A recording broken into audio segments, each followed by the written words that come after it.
How are these people expected to afford the monies needed for dialysis, as well as... Can the minister please find out and give the correct progress of work?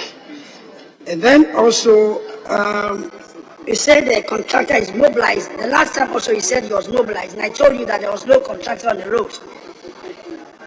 Today also, the same contractor you say is mobilizing to the site, and I can tell you that there is no contractor on the road. Can you please clarify this situation very well? Thank you. Honourable Minister.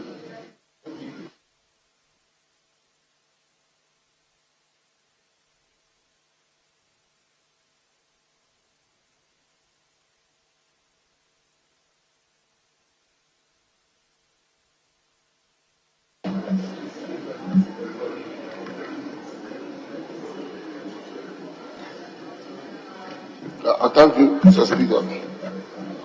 Yes, Honourable Member, from your follow-up questions, that should inform you that anytime you ask this question, we give you the current position on the road.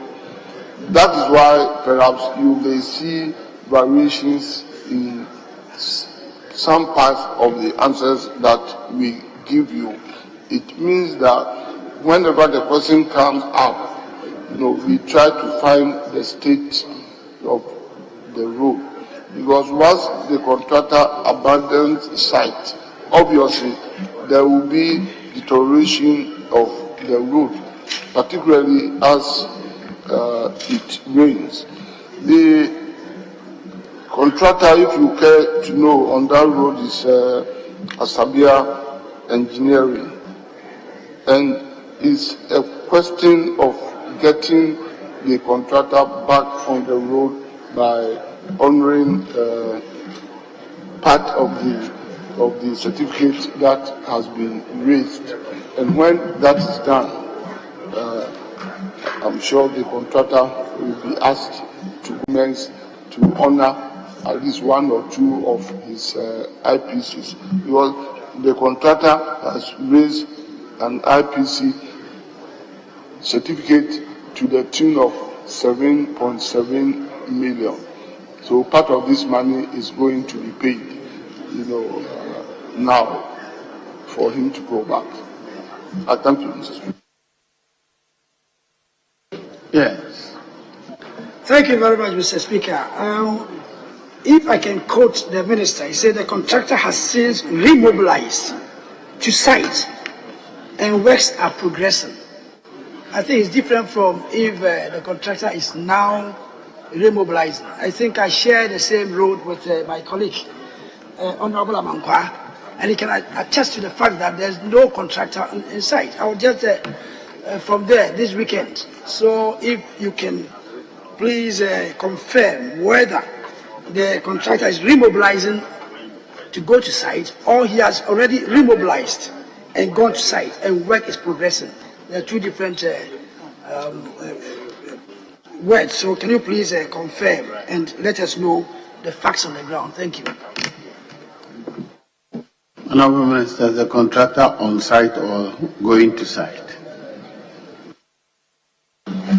Mr. Speaker, my technical information is that the contractor has remobilized to site. So I have to check whether by going to site, actual work has started or not. But I can testify to the fact that the contractor has asked for extension of time to enable him work.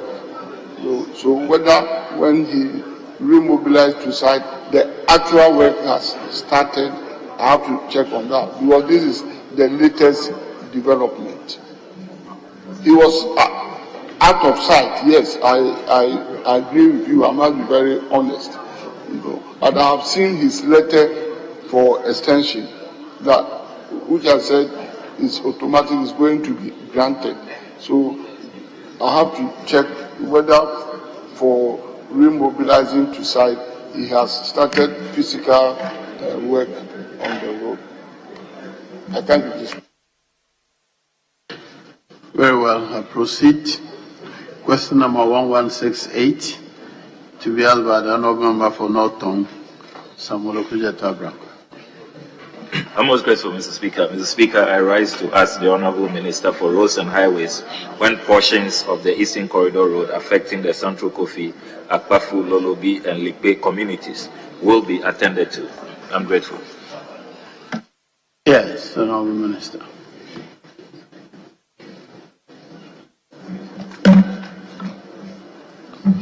I thank you, Mr. Speaker. Mr. Speaker, the Central Kofi Akpafu communities are located along the corridor of the road project titled Reconstruction of Orway to Jasikan Road. That's from kilometer 2 to kilometer 32. This road forms part of the National Road N2, also known as the Eastern Corridor Road, and traverses the Uti region. Currently, Mr. Speaker, the road project, which commenced on 6 December 2015 for completion by 7 December 2017. The completion date was extended to 30th April 2021 and further extended to 31st July 2022, which has elapsed. The contractor has further requested for extension of time to ensure successful completion of the project. The estimated physical progress stands at 75%. Currently, works on the reconstruction of Walway Jasikan Road, that is from kilometer 2 to kilometer 32, have been suspended due to delayed payment. The contractor has indicated his willingness to remobilize to site after outstanding payment are made as part of the future program. Likpe and Lolobi communities. Mr. Speaker, these communities are not on the Eastern Corridor Road. They fall along Jasikan, Dada to Lolobi to Likpe Road, which is 41 kilometers in length. Some part of the road surface is surface dressed and part has gravel surface. The general road surface condition is fair. Currently, there is no program on this road. The Ghana Highway Authority will undertake engineering studies towards the upgrading, reconstruction of the road by the end of February 2024 for consideration by the ministry. I thank you. Yes, sir. I'm grateful, Mr. Speaker. Mr. Speaker, I thank the Minister for his response. Mr. Speaker, the Central Kofi Akpafu stretch of the road, the Minister indicates that it was awarded 6 December 2015 for completion 7 December 2017. That is some 6 years ago. It has undergone a number of extensions. First one, 30th April 2021, another extension, 31st July 2022, which have all not been met. I want to find out from the Honourable Minister the reason for this. Why do we keep having these extensions which are not being met? Yes, Honourable Minister.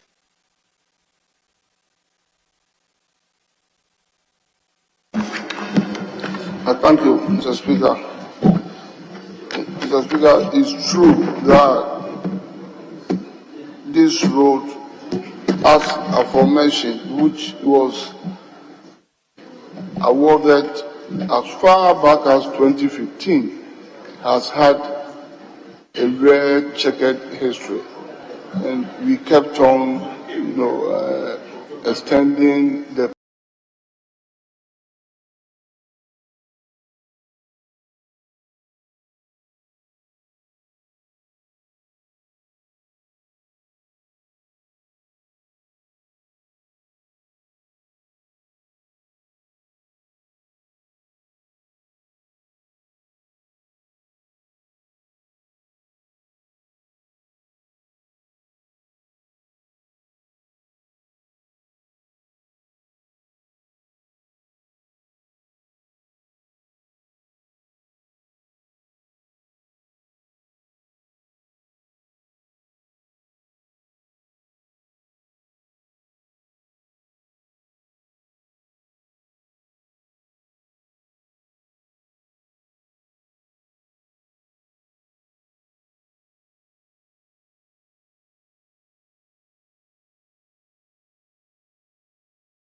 period for contract works. It's a challenge facing all governments, previous government now. So basically, payment issues, delay payments, and because many of those contractors were not, well resourced. When you give them little money, they come back. When it gets finished, they go off. So it has been on and off. But my ministry is now putting in measures, that will make contractors stay on the job, whilst the employer, being government, is also making every attempt, to pay contractors to enable them stay on the job. So contractors have responsibility as well as government, the employer. So if we perform, our side of the bargain, then we may see improvement in the road sector. So we will see what will be done in this matter. I thank you, Mr. Speaker. Yes. I'm grateful, Mr. Speaker. Mr. Speaker, the Honorable Minister also adds in his response that even though the project, which is at 75%, has been suspended, the contractor has indicated his willingness to remobilize the site if outstanding payments are made. I want to find out from the Honorable Minister if there is any schedule, if you have programmed for payment to be made so that the contractor returns to site, and if you can share, if there is a schedule, if you can share the date with us so we know when payment will be effected for the contractor to remobilize and return to site.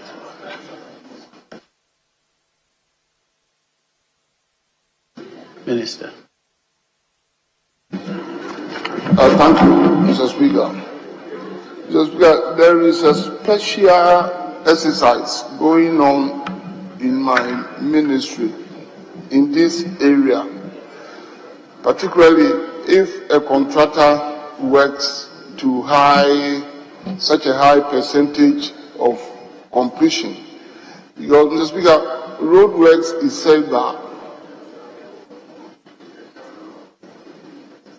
at this 75% stage, it means that the project has progressed well, and the contractor, no matter what, must have also done his best. And it will always be better to prioritize such payments to contractors who have gotten to such substantial stage of completion. Because the more you delay, you run down that project. So we are undergoing a certain exercise now that all such projects are being paid, and we are going to prioritize our payments, say 50%, 60%, 70%, completion stages, so that if you pay them, there's a likelihood that they will be able to complete the project on time. That is not saying that those who are below that percentage are not being considered for payment, but those at that high level of completion stage are going to be pushed. And obviously, this road will be one of them because of that high level that the contractor has gotten to. At least he has done well. So, any moment from now, whatever payments comes through, it will be considered. Thank you.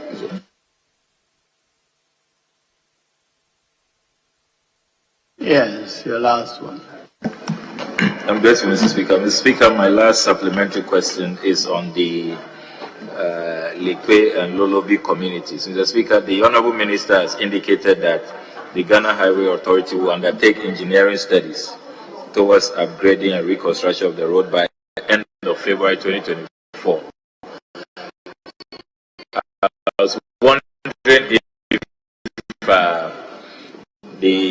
ministry would consider these engineering studies being done a bit, they could be programmed for the 2 year, because if it's done by end of February, then that may take us into 2025. If we are lucky, supplementary budget comes in. So I was just wondering if something can be done about the engineering studies, if it's possible done before February, so at least in 2024 they can have some hope. I'm grateful, Mr. Speaker. Yes, Honourable Minister.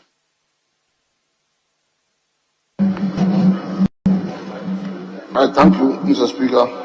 Yeah, Mr. Speaker, it's possible that could be done because February is still within the first quarter of 2024, which is just the second month of the implementation of the 2024 budget. But of course, yes, I agree with my honourable colleague that if the studies are done, a bit earlier, say before the close of the year, then it can form part of the first quarter expenditure on roads. So it will be considered, it will be looked at, because it's possible. Yeah. Thank you. Very well. The last question. Yes, Leader. Mr. Speaker, thank you. I just want to thank our colleague for the assurance he made on the new arrangement to prioritize projects that have advanced. I agree with him. When a project is 75% complete, it probably means it's just left with ceiling.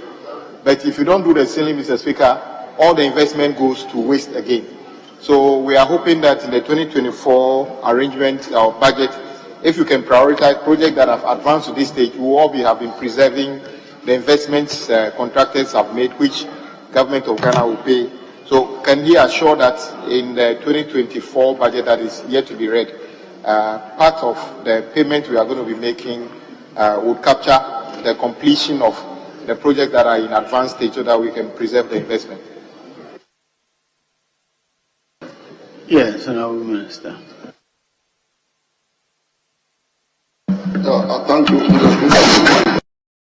Mr. Speaker, I'm not surprised that the leader is coming with this question. The rule sector all this year, so he understands.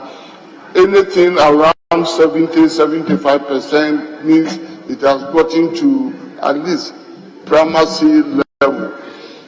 So I still want to maintain the stand and the promise I gave, because it only makes sense that having gone through the construction process up to that level, is left with little work to seal the road and to complete it, instead of allowing the infrastructure to run down. So that is the focus of the ministry now, and we are going to maintain that. And because of that, we have listed all such roads with high percentage completion. And I can say here that such roads have even been presented to Cabinet, and Cabinet is giving a blessing on it. And even that directive came from the President himself at Cabinet.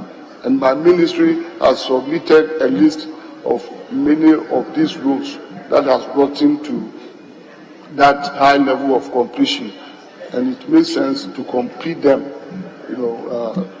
before they start deteriorating. So it's a promise, and that is the way the government, one way government is going to tackle, the road infrastructure in our country. Thank you. Very well. The last question is to be asked by the Honourable Member for Gomoa West, Mr. Richard Jan Mensah. Thank you, Mr. Speaker, for the opportunity. I rise to ask the Minister for Roads and Highways what plans the ministry has to construct the following roads in the Gomoa West District. Gomwa Simbrofo to Gomwa Denchira Road, Gomwa Takwa to Gomwa Debiso to the Rampon, and Gomwa Manso to Ada Injuresi to Gomwa Uba.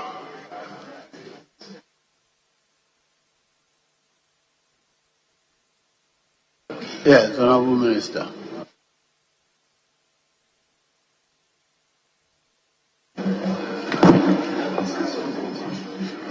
Thank you, Mr. Speaker.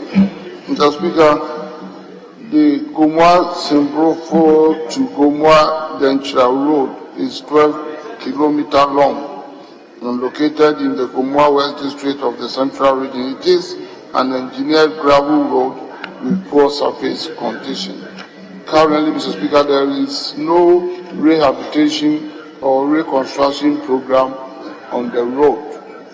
However, to improve accessibility in the short run, a routine maintenance contract for the reshaping of the road has been awarded with the title Routine Maintenance of Simbrofo Junction to Denchira and other feeder roads as phases 1 and 2.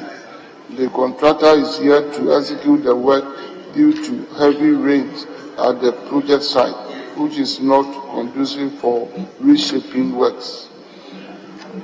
Gomwa Takwa to Gomwa Debiso to the Rampon feeder road. Mr. Speaker, this road is 15 kilometers long and located in the Gomwa West District of the Central Region. It is a partially engineered road in poor condition. There is no rehabilitation or upgrading program on the road. However, to improve accessibility in the short term, a routine maintenance contract for the reshaping of the road has been awarded with the title Maintenance of Gomwa Apam Area Roads Phases 1 and 2. The commencement of the work has been hampered by the heavy rains at the project site. Engineering studies will be carried out on the above road for rehabilitation, which will include the construction of box culverts at the major river crossings. Estimates will be prepared awaiting availability of funds for procurement. Gomwa Manso to Adai or Injuresi to Gomwa Ogwa Feeder Road. Mr. Speaker, this road is 12.4 kilometers long and located in Gomwa West District of the Central Region. It is engineered road in poor condition. Currently, Mr. Speaker, there is no rehabilitation or upgrading program on the road. However, to improve accessibility in the short run, a routine maintenance contract for the reshaping of the road has been awarded with the title Routine Maintenance of Winneba Area Roads and Others Phase 2. Work is in progress. The future program, Mr. Speaker, is that engineering studies and estimates for upgrading to bituminous surface will be carried out on the above road. The intervention will be considered upon the availability of funds under the 2024 periodic maintenance program. Yes, Honourable Member, if you have any more follow-up questions. Mr. Speaker, I thank the Minister for his response. But I would like to find out from the Minister. In his response, he indicated that all the roads have been awarded for contracts. And they are waiting the rains to subside before the contractors get to site. In my area now, the rains have actually subsided. The Simbrofo to Denchira route currently serves as the main alternative route from Ankamu to the Rampon. Since the main road itself, Ankamu to the Rampon, has been abandoned by the contractor, and the road is currently not in the motorable status. So, would the Minister, actually it's an appeal, I'm appealing to the Minister, if he can, or his ministry can speak to the contractor who has been assigned that section to move to site immediately, at least just to alleviate the situation that the constituency is faced with now. I mean the reshaping from Simbrofo to Dentra, because currently that is the main route that people from Ankamo can access the ramp on. The main route itself, as you earlier responded in my first question for the contractor has abandoned sites, they gave assurance of reshaping from the highways. Up to now, nothing has been seen and the road is currently not being used. So I want to know if you put in an immediate steps to make sure that one will be resolved immediately or soon. Thank you. Yes, Honourable Minister.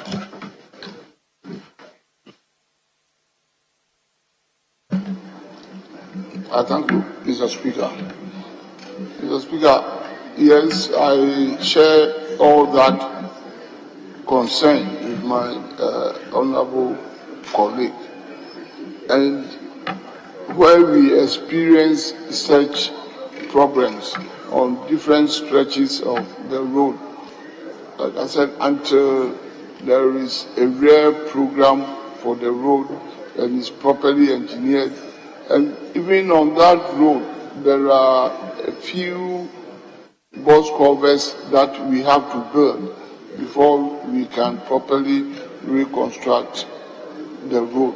At least I am happy that we do not have any major river crossing which will make any part of the road cut off. But we should continue with sectional repairs and continue with maintenance program, routine maintenance programs on the road. So, Mr. Speaker, I want to promise him, but I want his personal involvement and I want him to help us and to help my ministry, particularly as he has asked a question on it, on the floor of Parliament, so that we work together to make sure that we repair all the major areas that are deteriorated until the rain subside. Then we can take up the rehabilitation program on one or two of these stretches. I thank you, Mr. Speaker. Yes, no. Mr. Speaker, thank you once again. Mr. Speaker, in terms of the reshaping, mostly timelines have been given. Last year, the ministry indicated they have awarded contract for reshaping, and they gave strong assurances, but nothing happened on the road. I have to use a part of my common fund to do most of the reshaping.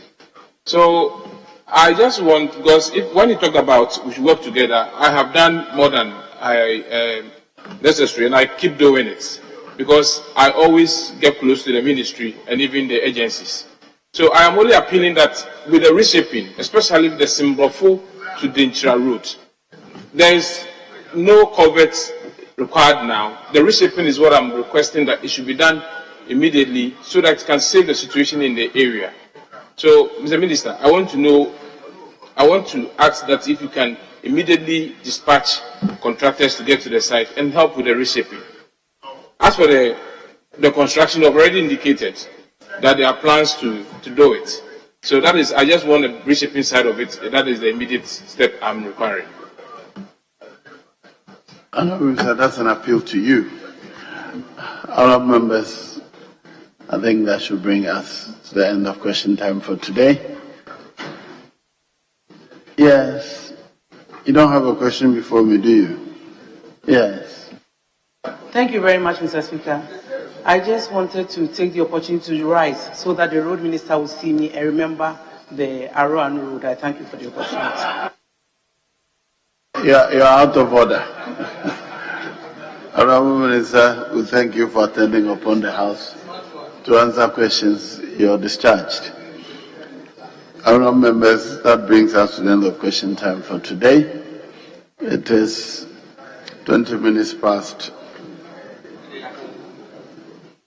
1 o'clock. Yes. Speaker, we want to lay an item as to the commencement of public business So we're taking item 9A, just 9A. Speaker, I seek your leave for it to be done by the Minister for Roads and Highways. I see the Deputy Leader itching to rise, but I want him to know that I've related to the Chief Whip and we have communicated duly, so if you want to raise an objection, please don't do it. Yes. Thank you, Mr. Speaker. Yes, the Honorable Deputy Leader. Mr. Speaker, while I have no problem at all allowing the Minister for Roads and Highways to lay the papers on behalf of the other ministers, Mr. Speaker, we had agreed earlier that when it comes to the laying of papers, especially from the Ministry of Finance, items that have serious financial implications, we want the minister or the deputy to be here. That was a clear understanding. My understanding is that there was some agreement with the chief whip. That's what he said. And I don't want to doubt him. So, Mr. Speaker, I think that's the point I'm trying to make. I'll leave that for you. Very well. Honourable members, at the commencement of public business, item 9A, Honourable Minister for Roads and Transport. Request for waiver of import duties, import NHIL, import get fund levy, import VAT, and EXIM levy amounting to Ghana cedi equivalent of 164,633,012 United States dollars on machinery, equipment, and materials to be imported by Central Oil Refinery Limited under the implementation of One District, One Factory program. The paper duly presented is referred to the Committee on Finance to consider and report.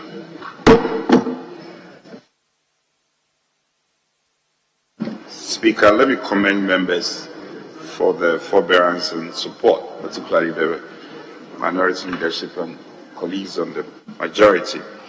And having regard to the time, I'd like to move the House to adjourn to Monday, 10 o'clock at the forum. I so move. Monday, we are sitting on Monday. Why? Speaker, the Business Committee has programmed. Honourable, you have moved the motion. Let's deal with the motion. Mr. Speaker, at the Business Committee meeting, we scheduled to sit on Monday. So we'll be sitting on Monday. With that, Mr. Speaker, I second the motion for adjournment. Honourable members, the motion for adjournment has been moved and seconded. All in favour of the motion, say aye. All against, say no. The ayes have it. The motion is carried. The House is accordingly adjourned till Monday, November 13th, 2023, at 10 o'clock in the forenoon.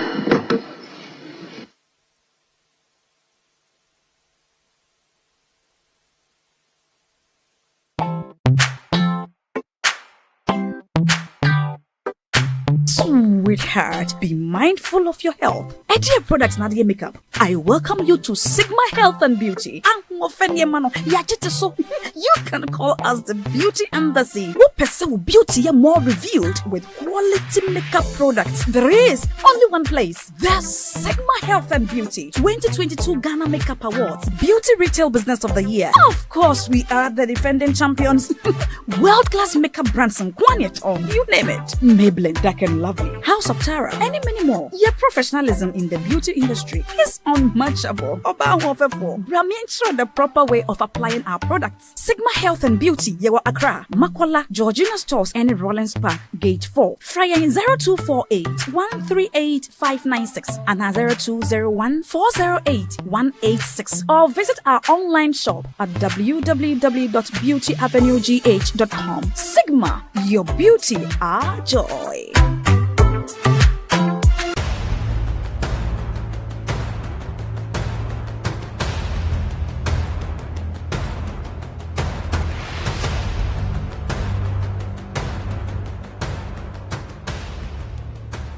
Kolebu was, I think, 380. 380 Ghana cedis. Yes. But private, some are 500, 450, some are 800, 860. Per session, yes. You have to do 2 every week. Yeah. Even if someone earns 5,000 Ghana cedis every month, that person cannot keep paying 380 cedis 3 times a week for dialysis. Majority of the people who need dialysis to survive in Ghana don't even earn half of the amount mentioned. Some people battling organ diseases end up losing their jobs because their companies cannot keep paying them for always being absent. How are these people expected to afford the monies needed for dialysis as well as other expenses? Talk less of the huge amounts they have to come up with for transplantation surgeries outside Ghana when they get donors. It is because of these people that GhanaWeb in August 2023 launched the organ donation legislation campaign to push for the country to pass a law that will guide organ harvesting and transplanting. As Kolebu plans to increase dialysis fees, the situation requires quicker attention and action. And so, we must get Parliament to start discussing the organ donation bill and pass it into law. Now, when this bill is passed, more lives will be saved and the financial burden on patients would be reduced. And that is why we need you to join us on this campaign. Join the campaign by sending a 1-minute video of yourself sharing why Ghana needs a legislation on organ donation now to editor@ghanaweb.com or via WhatsApp 0552 699 625. Alternatively, you can share the video directly on your social media handles with the hashtags #PassOrganDonationLaw and #LegalizeOrganDonationNow. Organ failure should not be a death sentence.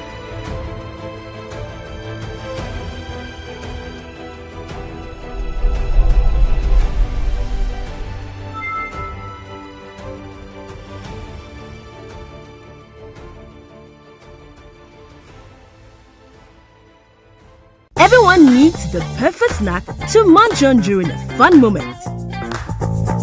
Wow. Enjoy the tasty McBerry Twist cupcakes, deliciously baked and packaged for a sweet treat. Premium quality cakes baked with love for all, enriched in butter and milk. Yummy.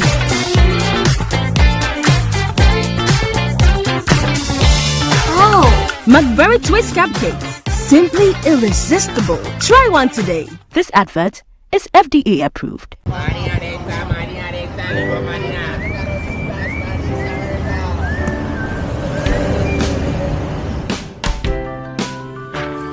I want you so bad, I'll fuck like I want you.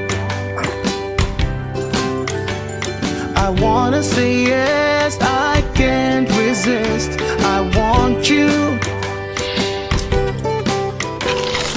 Ooh, I want you, alpha cracker.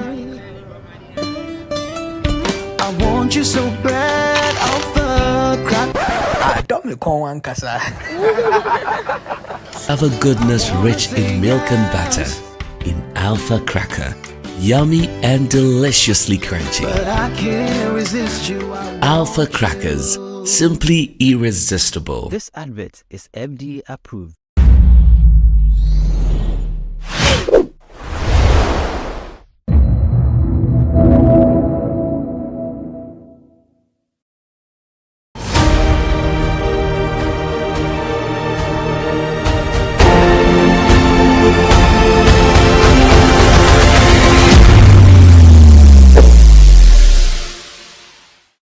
On today's episode of Everyday People, I have with me Madam Dora.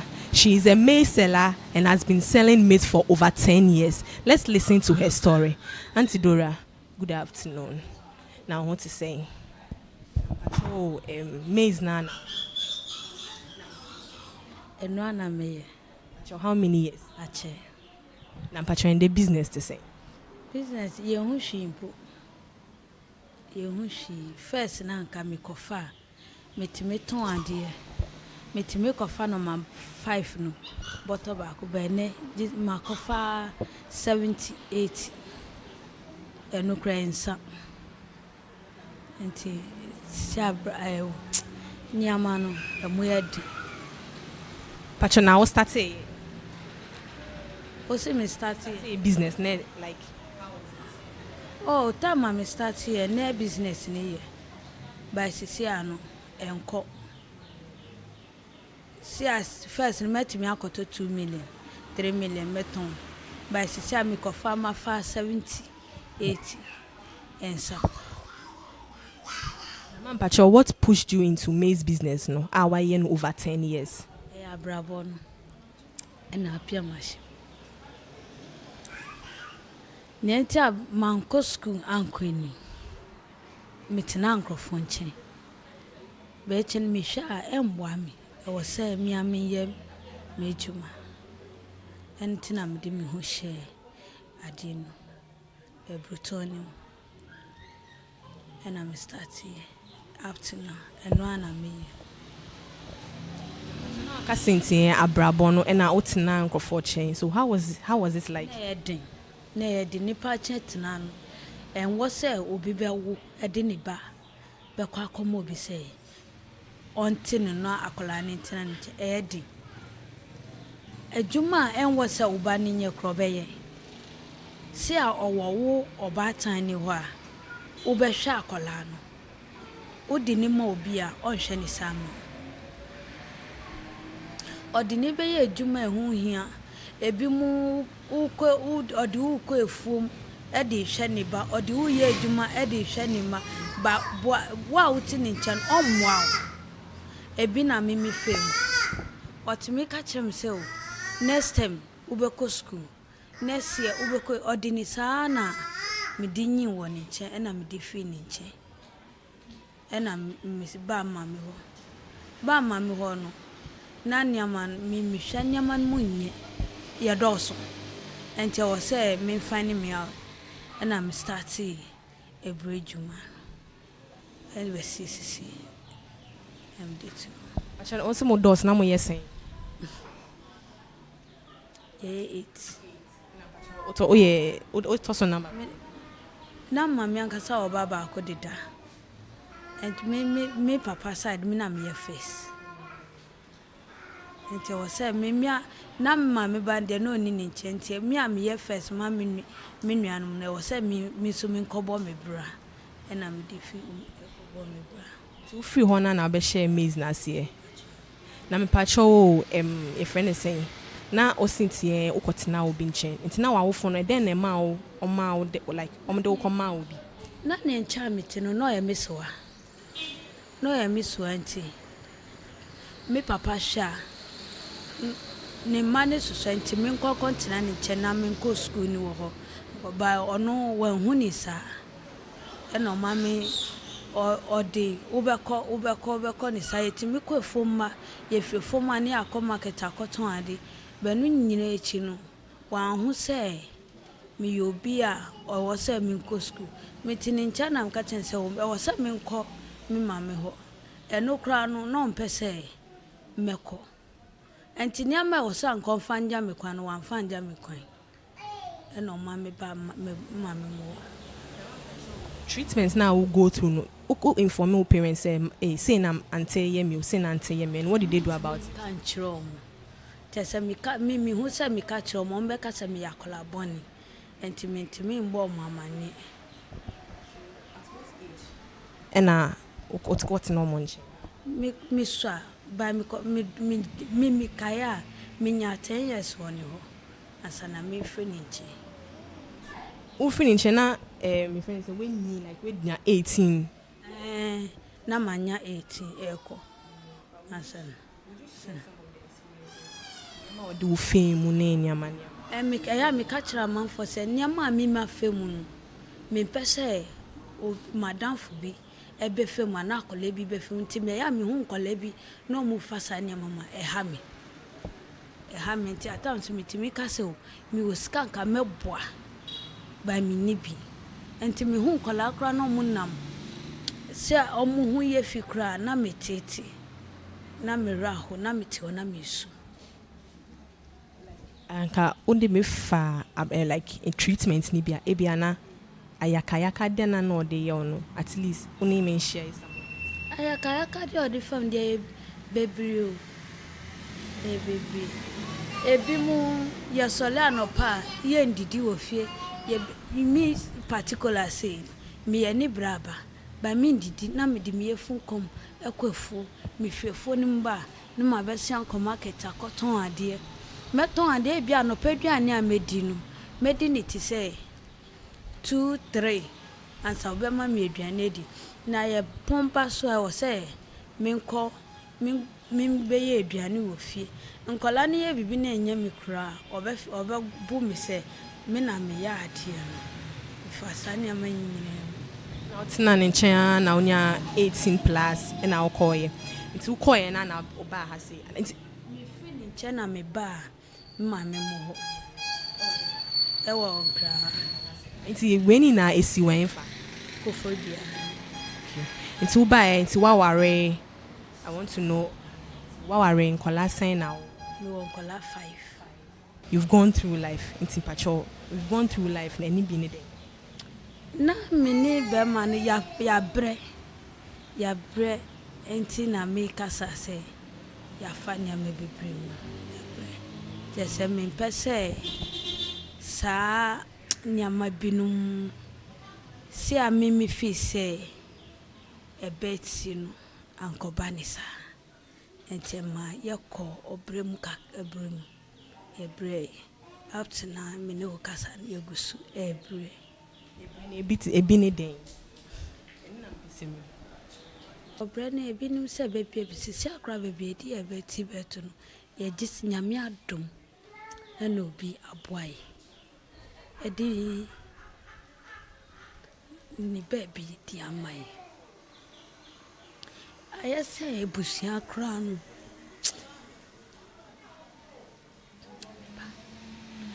ase ebusia ni kra no mumpeyasa se bibi asem asieso ne ka mu fi enya se be ma no on fi baby o fi baby naso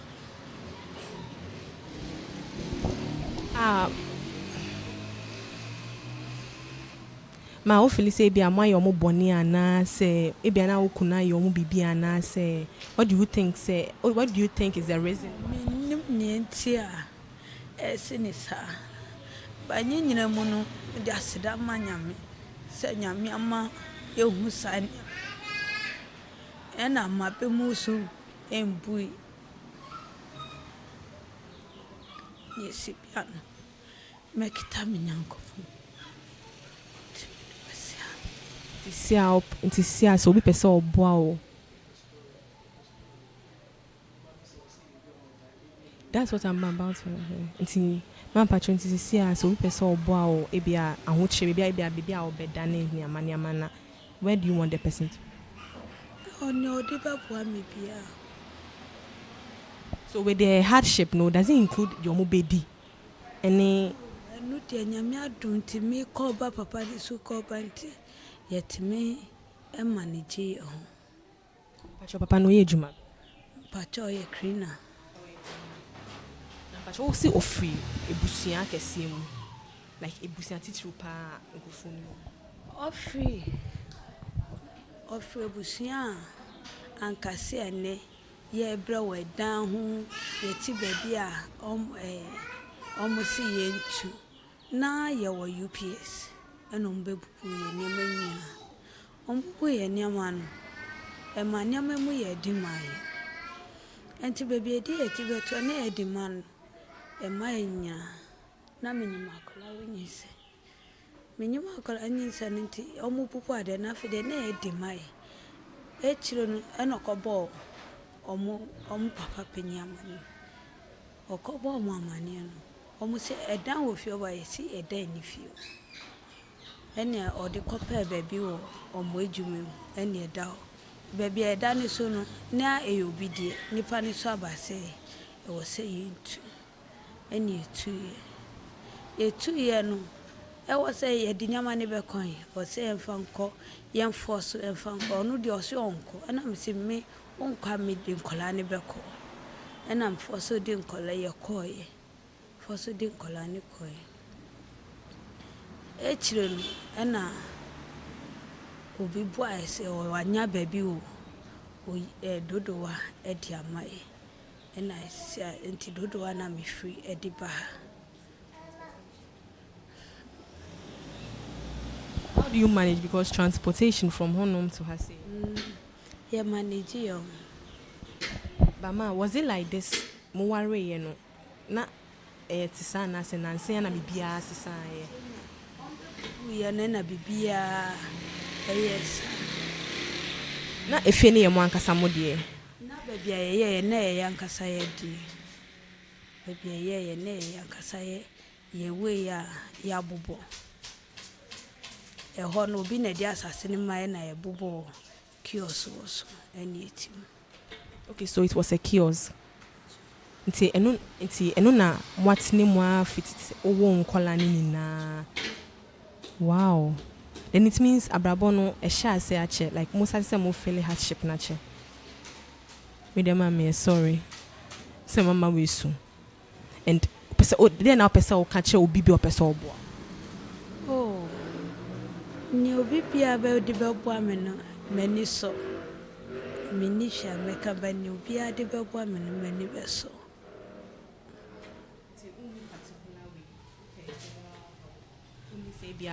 Adi we na hu hia me. Da you say asasiu mani beji. Tisi a wo ha oni e bibia wo de ne wo ma muti beda. Entisi apacho mo wen. Ye wo dodowa. Kiosk.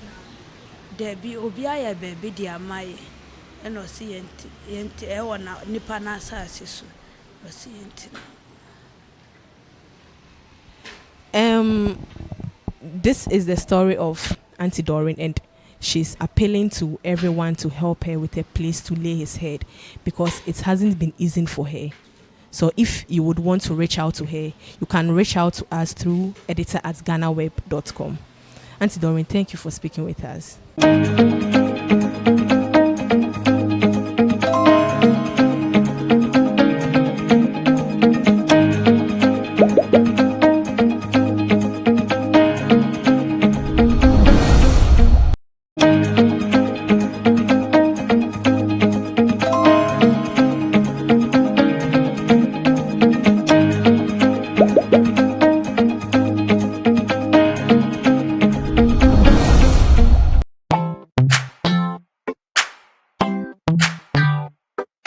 Sweetheart, be mindful of your health. Dear products na makeup. I welcome you to Sigma Health and Beauty. You can call us the Beauty Embassy. We pursue beauty more revealed with quality makeup products. There is only one place. The Sigma Health and Beauty 2022 Ghana Makeup Awards Beauty Retail Business of the Year. Of course, we are the defending champions. World-class makeup brands and Gwanyet on, you name it. Maybelline, Dark and Lovely, House of Tara, and many more. Your professionalism in the beauty industry is unmatchable. The proper way of applying our products. Sigma Health and Beauty, Yewa Accra, Makola, Georgina Stores, and Rollins Park, Gate 4. Fryer in 0248 138 596 and 0201 408 186. Or visit our online shop at www.beautyavenuegh.com. Sigma, your beauty, our joy.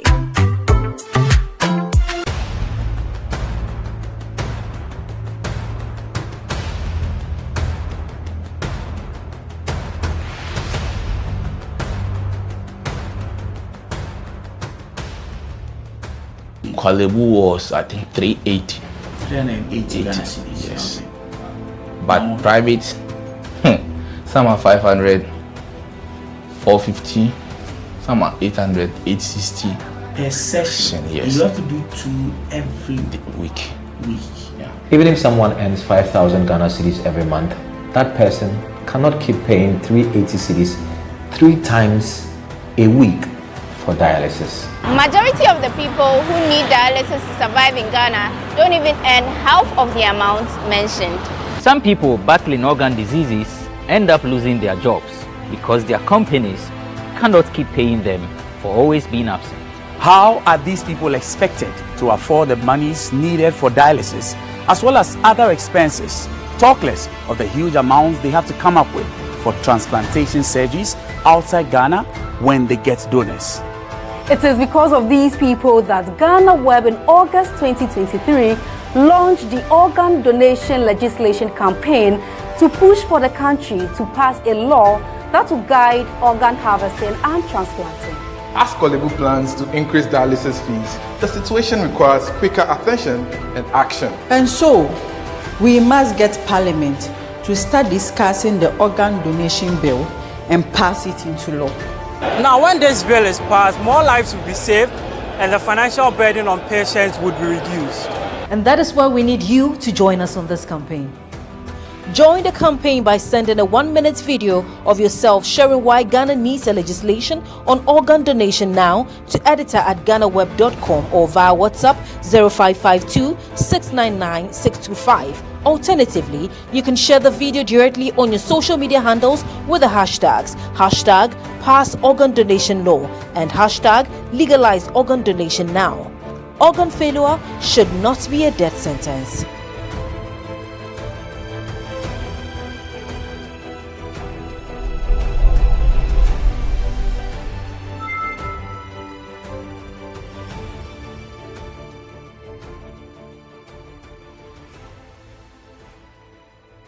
Everyone needs the perfect snack to munch on during a fun moment. Wow. Enjoy the tasty McBerry Twist cupcakes, deliciously baked and packaged for a sweet treat. Premium quality cakes baked with love for all, enriched in butter and milk. Yummy!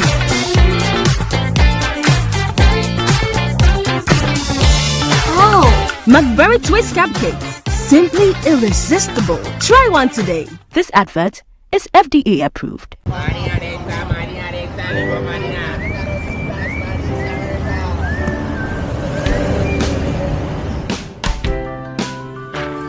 I want you so bad, Alpha Cracker. I want you.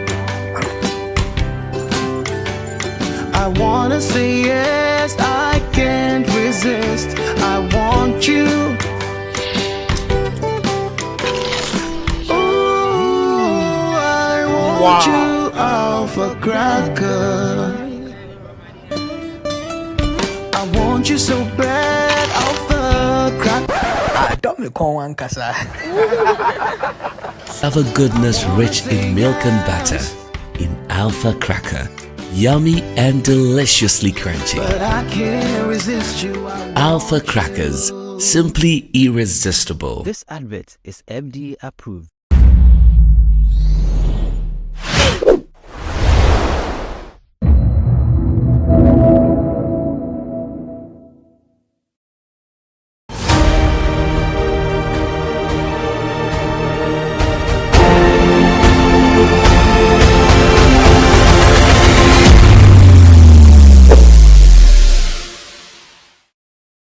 On Everyday People today, I am speaking to one gentleman called Richard, and he tells us more about what he does. He's actually a phone repairer. Let's just get to know what he has for us on this episode of Everyday People. My name is Victoria Chebafo. See, we are now fitun kolabrima na saying. Oh, for beginning, damn person me moving actor. Ti di mi twitwa movie ni bia fine. Ba producers na e Ghana na e fa na nka no kre. Odu twa wi a wo se ko meflew. Wo be ba no, won flew bi ba o hia wo de a no wa frew. Ba se bi obesa flow se bi a usika na e ka mu no je wa de de. Ti na mpapa kra bu afu. O se de bia me nkwam kotwa movie a me fasika mafi. Eti no adwuma no so asa ba ye ba sa anti no. Asa mi meyi mani bo mo frɛ me ba me nko Even now cry. Now e bi frɛ me se memra ne yenye adwuma ba ɔno pɛ sɛ wo ba wo kwa empty esi nso de sa de no ye twam Ti ye sure wa hye kwala brain suku wo ko du he fa na sika wo fie sika ni fie na wo fo no so nsam te sai. Nye easy. If ye de ebi ni fie ebi ni fie na school semune nso me call ya do form 1 na me nana ye de me to na ehwe me minyi ya na me si so de mantena me fada ne me maame nchen na me ria me di be ye 10 years or 9 years na me go so ria ofo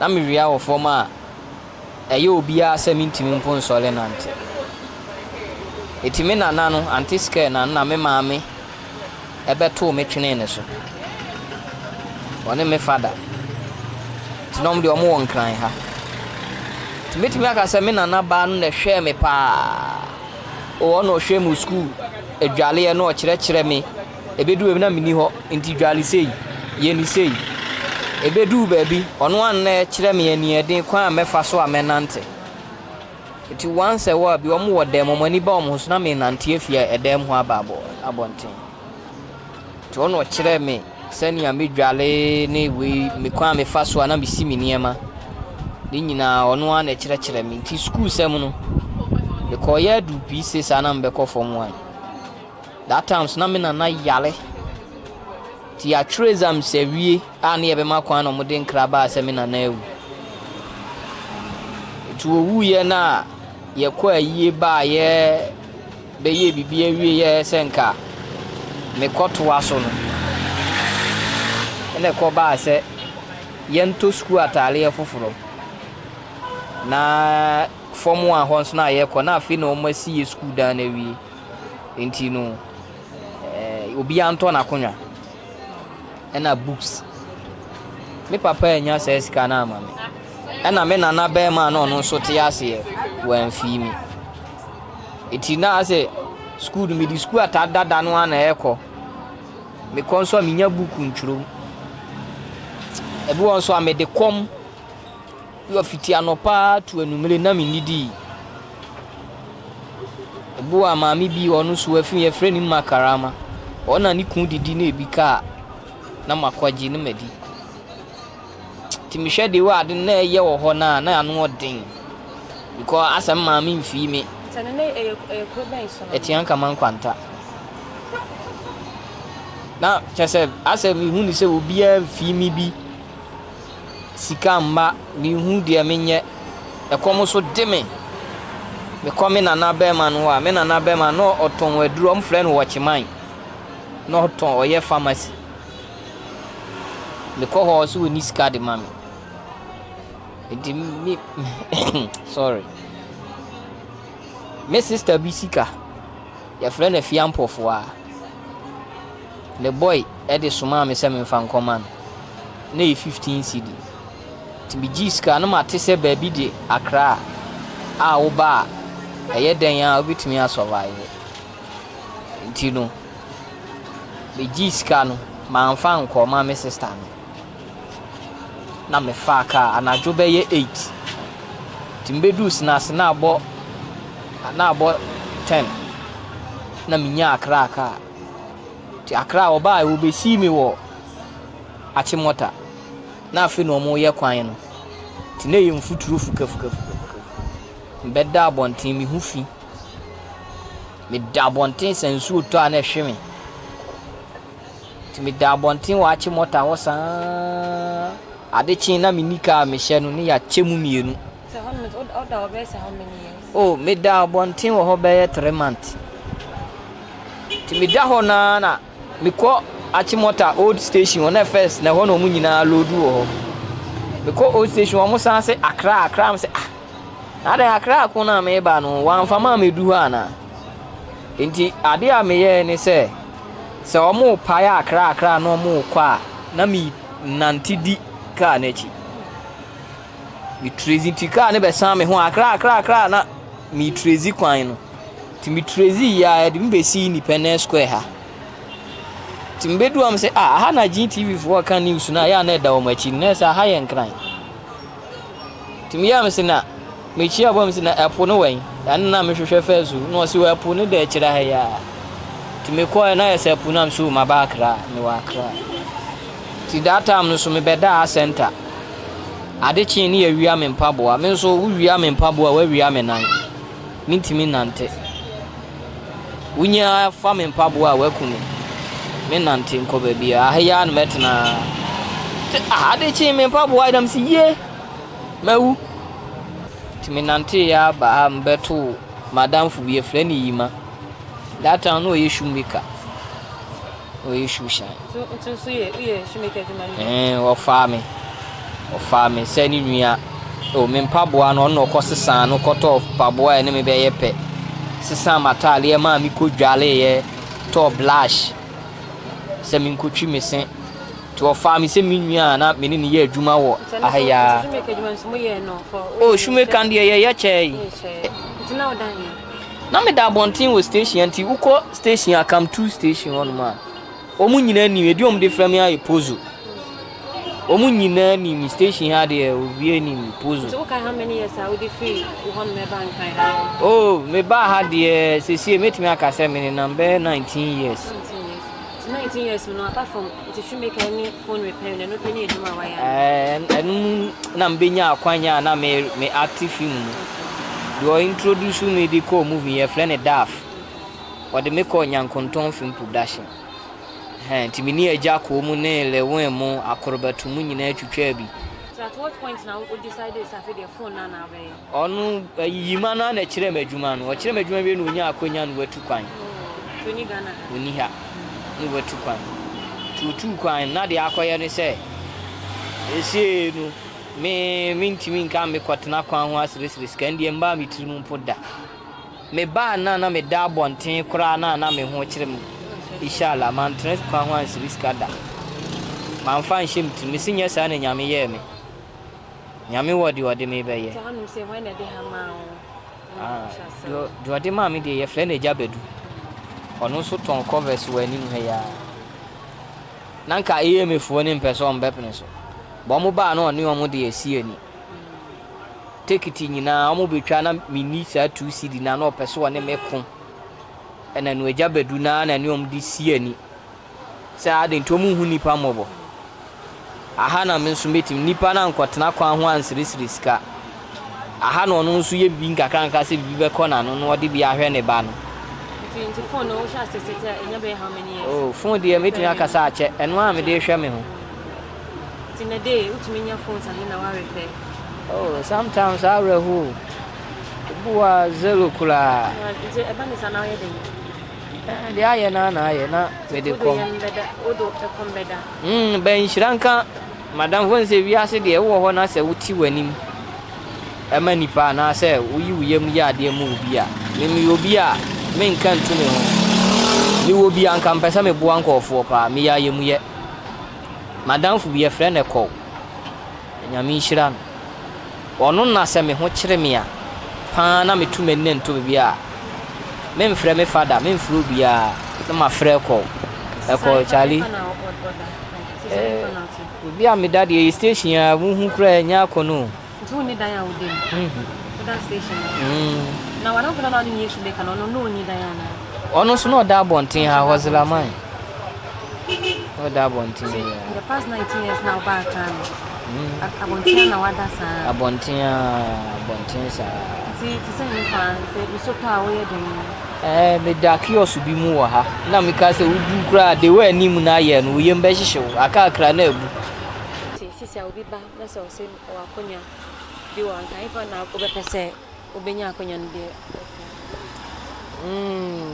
Dia mpese boafo ba so be boane a ka me pese me ye container pese me ye shop because you see say me jaha no se me koto ade a nipa na antena se antwen me a me ba na asem aba na o ma be sisa phone so me wa because of that ni phone me in charge and the phone repair ni nko I say one base ti say phone repair ni bia ma na say wo kwa empty ba se bia nka ma ye shop no ena nka mi charge phone so na dia e bia nka phone repair na ma e den wo ba bi charge ni phone so aha na nka ne okufia wenye bia to bia na ba bia me dan so nye enu hunti me mma kura betna me nchen na me mma betna me nchen afi mu a no kwala 3 na o ma no Man, baby, I'm a Danny, a blabon who send you more than Tino.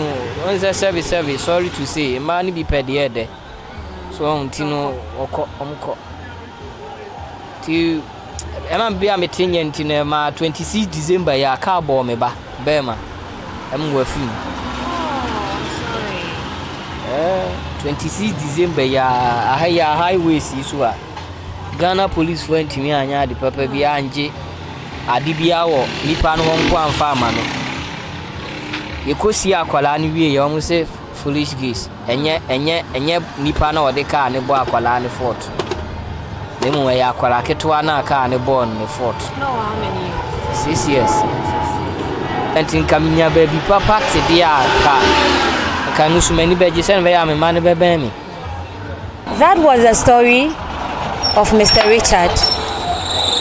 If you have any help that you think you can give out to him, please reach out to GhanaWeb, or you can send anything that you have to editor@ghanaweb.com.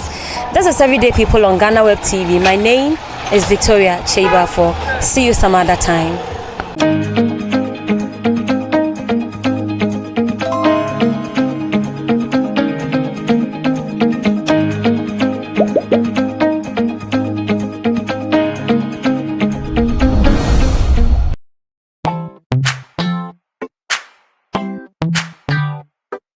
Sweetheart, be mindful of your health. Idea Products Nadia Makeup. I welcome you to Sigma Health and Beauty. You can call us the Beauty Embassy. We pursue beauty more revealed with quality makeup products. There is only one place. The Sigma Health and Beauty 2022 Ghana Makeup Awards Beauty Retail Business of the Year. Of course, we are the defending champions.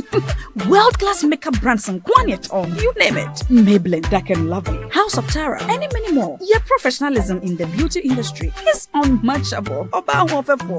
Ensure the proper way of applying our products. Sigma Health and Beauty, Yewa Accra, Makola, Georgina Stores, and Rollins Park, Gate 4. Fryer in 0248 138 596 and 0201 408 186. Or visit our online shop at www.beautyavenuegh.com. Sigma, your beauty, our joy.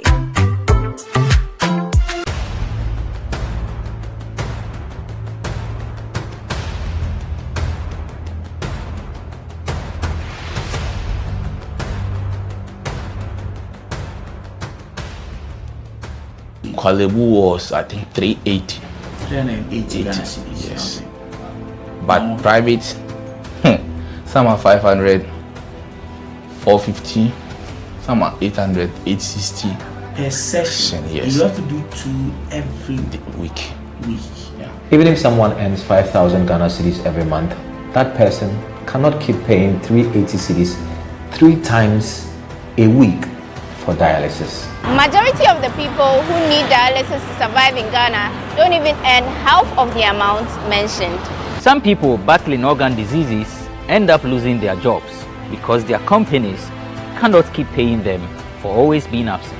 How are these people expected to afford the monies needed for dialysis as well as other expenses, talk less of the huge amounts they have to come up with for transplantation surgeries outside Ghana when they get donors?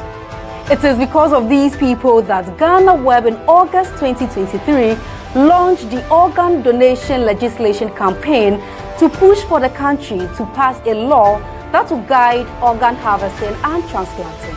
As Kolebu plans to increase dialysis fees, the situation requires quicker attention and action. And so, we must get Parliament to start discussing the organ donation bill and pass it into law.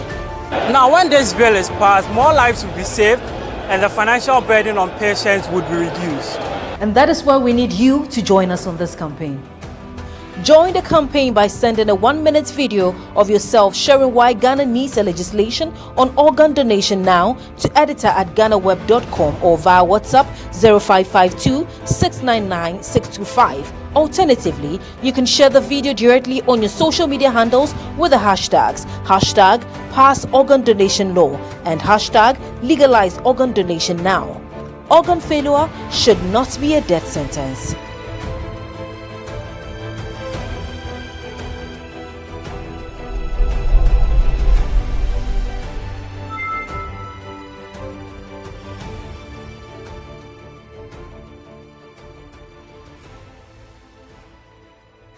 Everyone needs the perfect snack to munch on during a fun moment. Wow. Enjoy the tasty McBerry Twist cupcakes, deliciously baked and packaged for a sweet treat. Premium quality cakes baked with love for all, enriched in butter and milk. Yummy.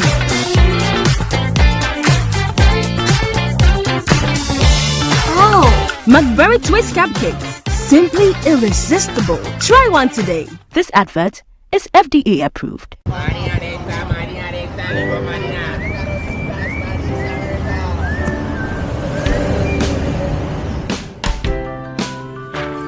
I want you so bad, Alpha Cracker. I want you. I wanna say yes, I can't resist. I want you.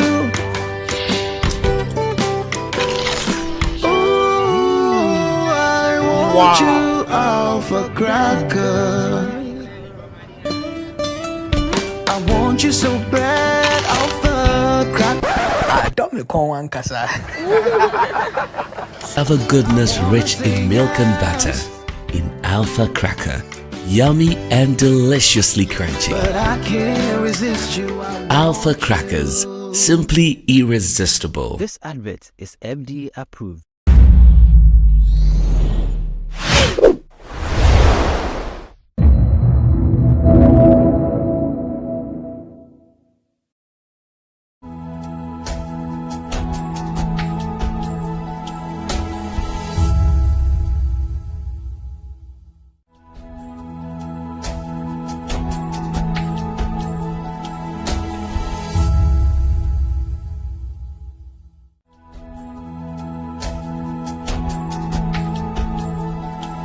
Ministry, we have the Access to Information Division that ensures that we have representation in almost every agency, empowering and assisting individuals to access the information that they need.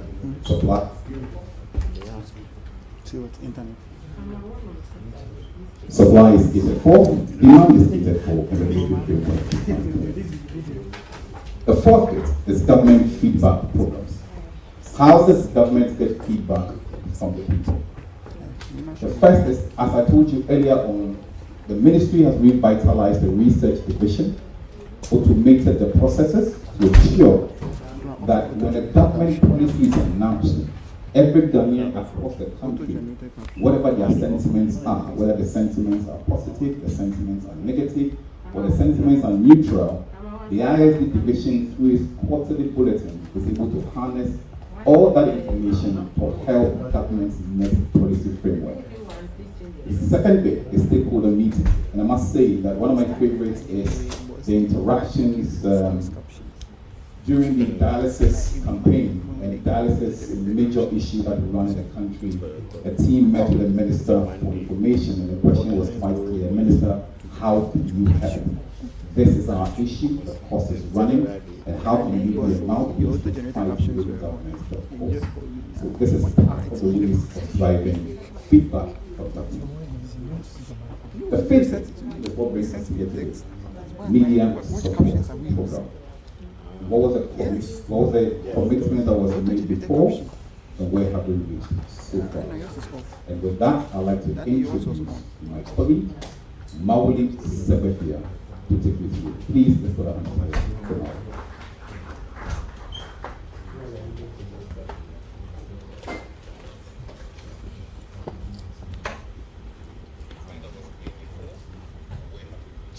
Mauli is head of programs at the ministry, so head of EPBME. You explain what EPBME is. Mauli, take over.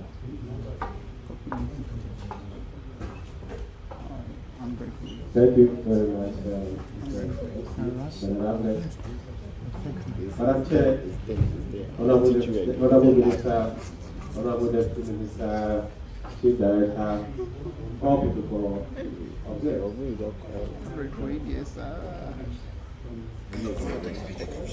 My task here this afternoon is to walk us through our media support programs.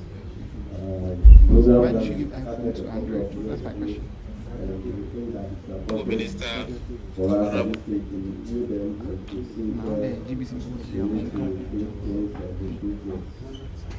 First of all, let me give you a very short background to our program. Somewhere in 2029, we were tasked to look at the previous program.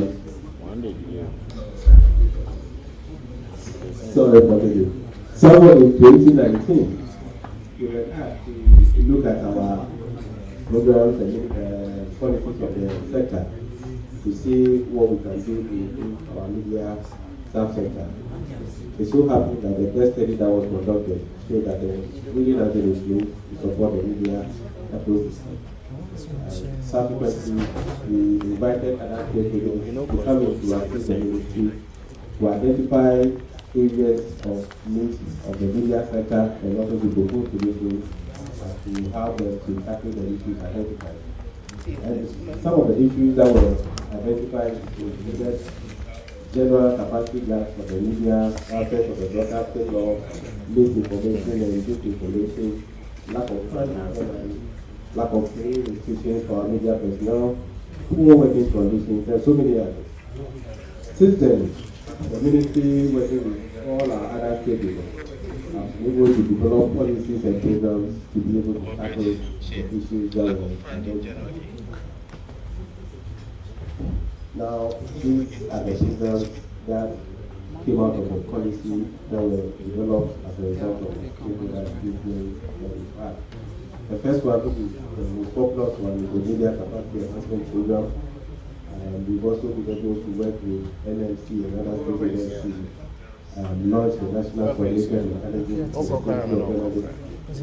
We've been able to start a campaign called the Campaign Against Misinformation or Disinformation. We have been collaborating with other stakeholders to contain a regional media content that is available. We've also tried to work with other global partners to attract partnerships and support for our media. Our media capacity enhancement program. This is a program that I call a program for the people and by the people. This is a program that at the very onset, all the stakeholders in the media landscape were invited to inform actually guide the ministry as to how to do the things. A working committee, an independent working committee was established, and I'm sure whenever very well, we need to attend this meeting and so many of our people This technical committee has been the committee in charge of designing the program because they identified the gaps in the media space in terms of the training needs. They have been able to develop a model to tackle the gaps that were identified. The ministry really is responsible for providing what we call therapy in support of these programs. Today, we have been able to hold 2 successful trainings in terms of the media capacity training. We had one at the Yogoda Hotel in Kumasi somewhere in July 2022. And the second one at July Hotel in Ujiri on the 31st of July 2022. Now, these are the modules that were proposed by the working committee, For the first one that was held at Kumasi. Then number 1 says that media as a tool for socio-economic development and nation building. Second module, ethics and the journalism mission. Third modules, media law or law and the journalism practice. The fourth module, digital media and online journalism. The fifth one has to do with impact journalism. Sixth module has to do with investigative journalism. And then the seventh one is on after reporting and advocacy. Madam Chair, we are happy to inform participants here that after the training in Kumasi, we've been able to gather some feedback from participants. And so far, it's been very positive. Many of them are giving us good rating in terms of the training. About 38% are of the view that the training was very, very good. About 21% make the claim that it is good. 36% say it is very excellent, and about about 5% say it's average. But this is positive feedback that we think that in future should shape the way we conduct our trainings. The National Coordinated Mechanism on the Safety of Journalists, as I already mentioned, this was done through the National Media Commission somewhere in 2021. The Secretariat was opened to the public, and since then they have been able to resolve a few issues, though there are a number of challenges that they are tackling. One of the major pillars of this Secretariat is to be able to execute what we call the mechanism or the mechanism of implementing the safety of journalists has 4 general parts. The first one has to do with advocacy and education. Second one, investigation and validation. Third, accountability for prosecution and punishment. And the fourth, annual reporting. The National Media Commission, through these mechanisms, have been able to advance in areas such as training of journalists. Somewhere in October 2022, some trainings were held for journalists, and then they've been able to do some investigations, particularly to do with Mr. Kuda, and their findings have been said to be excessive and unprofessional, and their findings have led to the reforms of SWAT operations at National Security, and findings from other investigations have been passed on to the police for further investigations. Campaign against misinformation and disinformation. Madam Chair, somewhere early this year, the ISD launched what we call a fact-checking website, which is www.ghanatoday.gov.gh. This website has been designed to be a repository of facts concerning government activities and programs. And if anyone is in doubt of any publication, any item anywhere, you are directed to go to this site and cross-check before you share. The ministry has also executed what we call a mass media campaign to combat misinformation or disinformation. We've also been able to organize public forums to combat same issue. We have been working with the Ofcom of the UK to learn key lessons from them. They have been able to pass what we call the Online Safety Bill or Act. And so we've been learning from them to see what we can do to also protect our people online. We have been collaborating with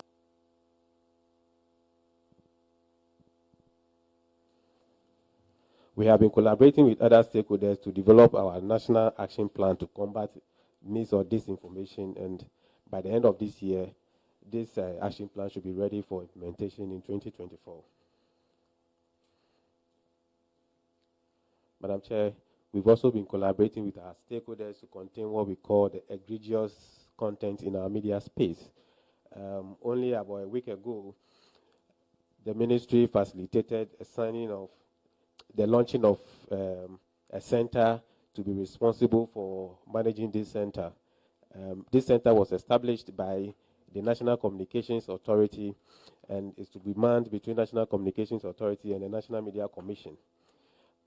Somewhere in 2021, the ministry facilitated a signing of an MOU between NMC, NCA, and other key stakeholders.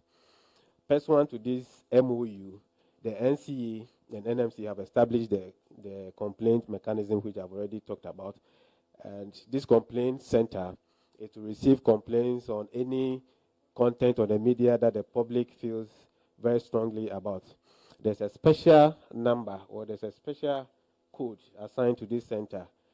And on the screen, it displayed the number 0800 419 666. And everybody and anybody is encouraged to call this number and lodge any complaint on our media space. It is expected that the NMC Complaints Committee, after receipt of this complaint, will make a determination, and this determination will be fed back to whoever made the complaint within 30 days. It is very refreshing to know that since the opening of the center, just less than a week ago, we've been able to receive 120 complaints already from the public, and we are awaiting the determination on these complaints. Madam Chair, I mentioned in the earlier slides that we've been working to attract some support from our global partners. One of the key ones we have been able to attract is our International Fund for Public Interest Media, which is aimed largely to provide financial and technical support for our independent media organizations. This program shall expedite the creation of lasting solutions that bolster information ecosystem and ensure the sustained success of these media organizations. Government through the ministry has partnered IFMI to establish its presence in Ghana as its African regional hub. The mission, therefore, of IFMI is to provide funding support for local news media institutions, support the media support programs, and encourage digital innovation and creativity. At this point, I would like to kindly invite the rep from IFMI to give us some few words on IFMI generally before I come in again.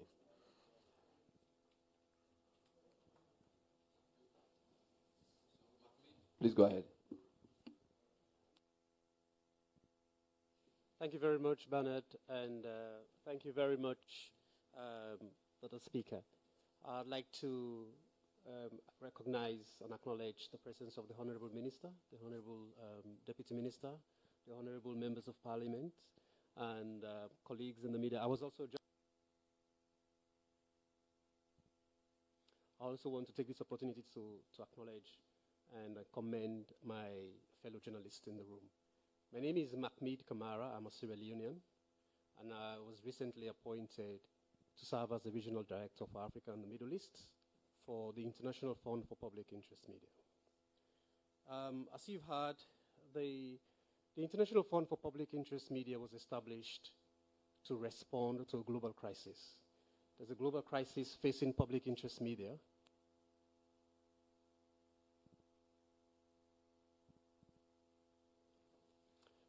Public interest journalism across the world is facing multiple threats.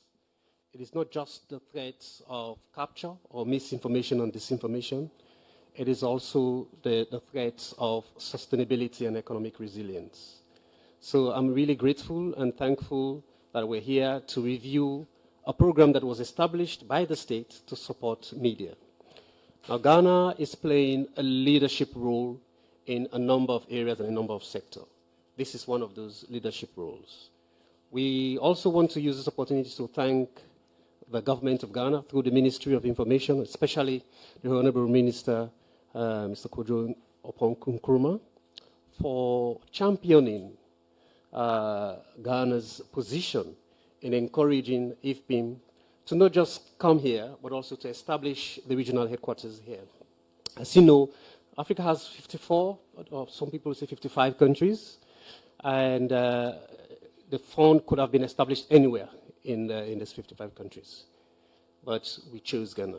The reason why Ghana is selected and we agreed to partner with the government of Ghana is because there is a demonstration of not just will, but also interest. The fund's work is complementary of the media support program. It is also complementary of the leadership that the Ghanaian government and the Ghanaian people are showing to ensure that media is supported for the protection of democracy. Which leads me to my point about why the fund was set up. The mandate of the International Fund for Public Interest Media is to provide support to media for the protection of democracy. Without media, without credible, well-resourced, and independent public interest media, democracy is in crisis.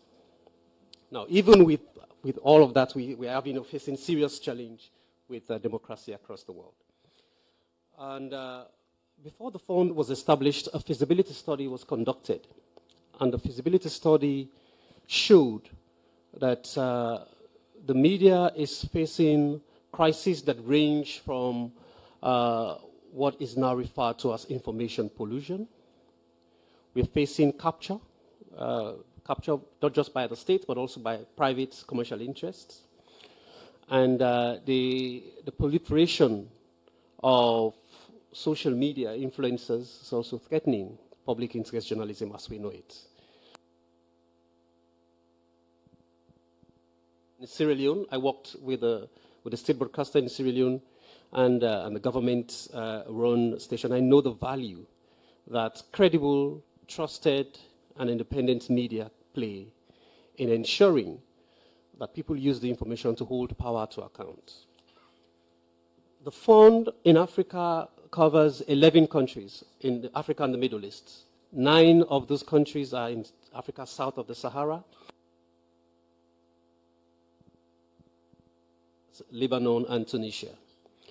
In Africa, we operate in Ghana, in Sierra Leone, in Kenya, in Senegal, in La Côte d'Ivoire, in the Democratic Republic of Congo, in Kenya, in Namibia, and South Africa.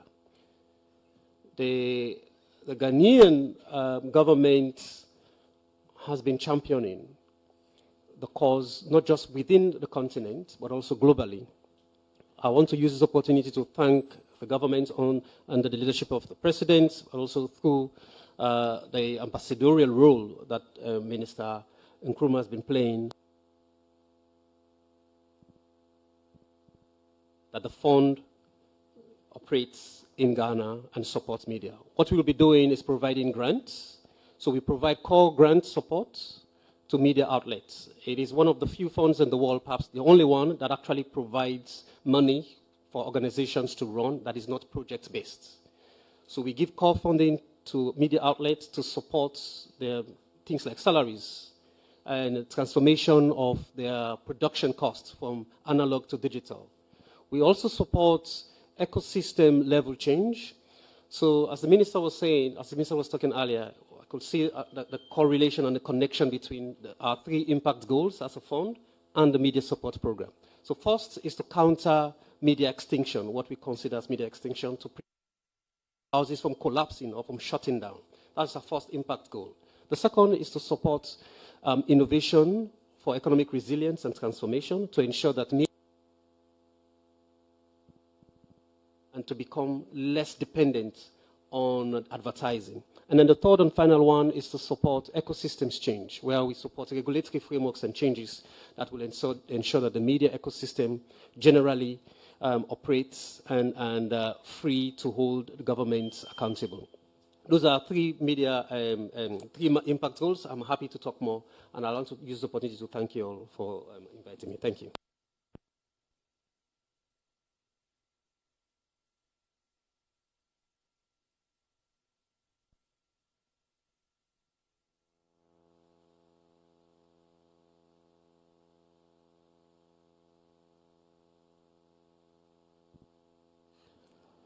Thank you very much, Mr. McMade.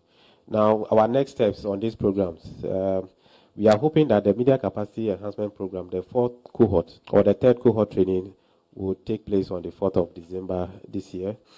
Our National Coordinated Mechanism on the Safety of Journalists, we are hoping to organize an accountability forum together with the National Media Commission somewhere in November. We have found a new office for them, which is being renovated and to be opened somewhere by December this year. Our campaign against misinformation and disinformation, we are hoping that the National Action Plan will be signed off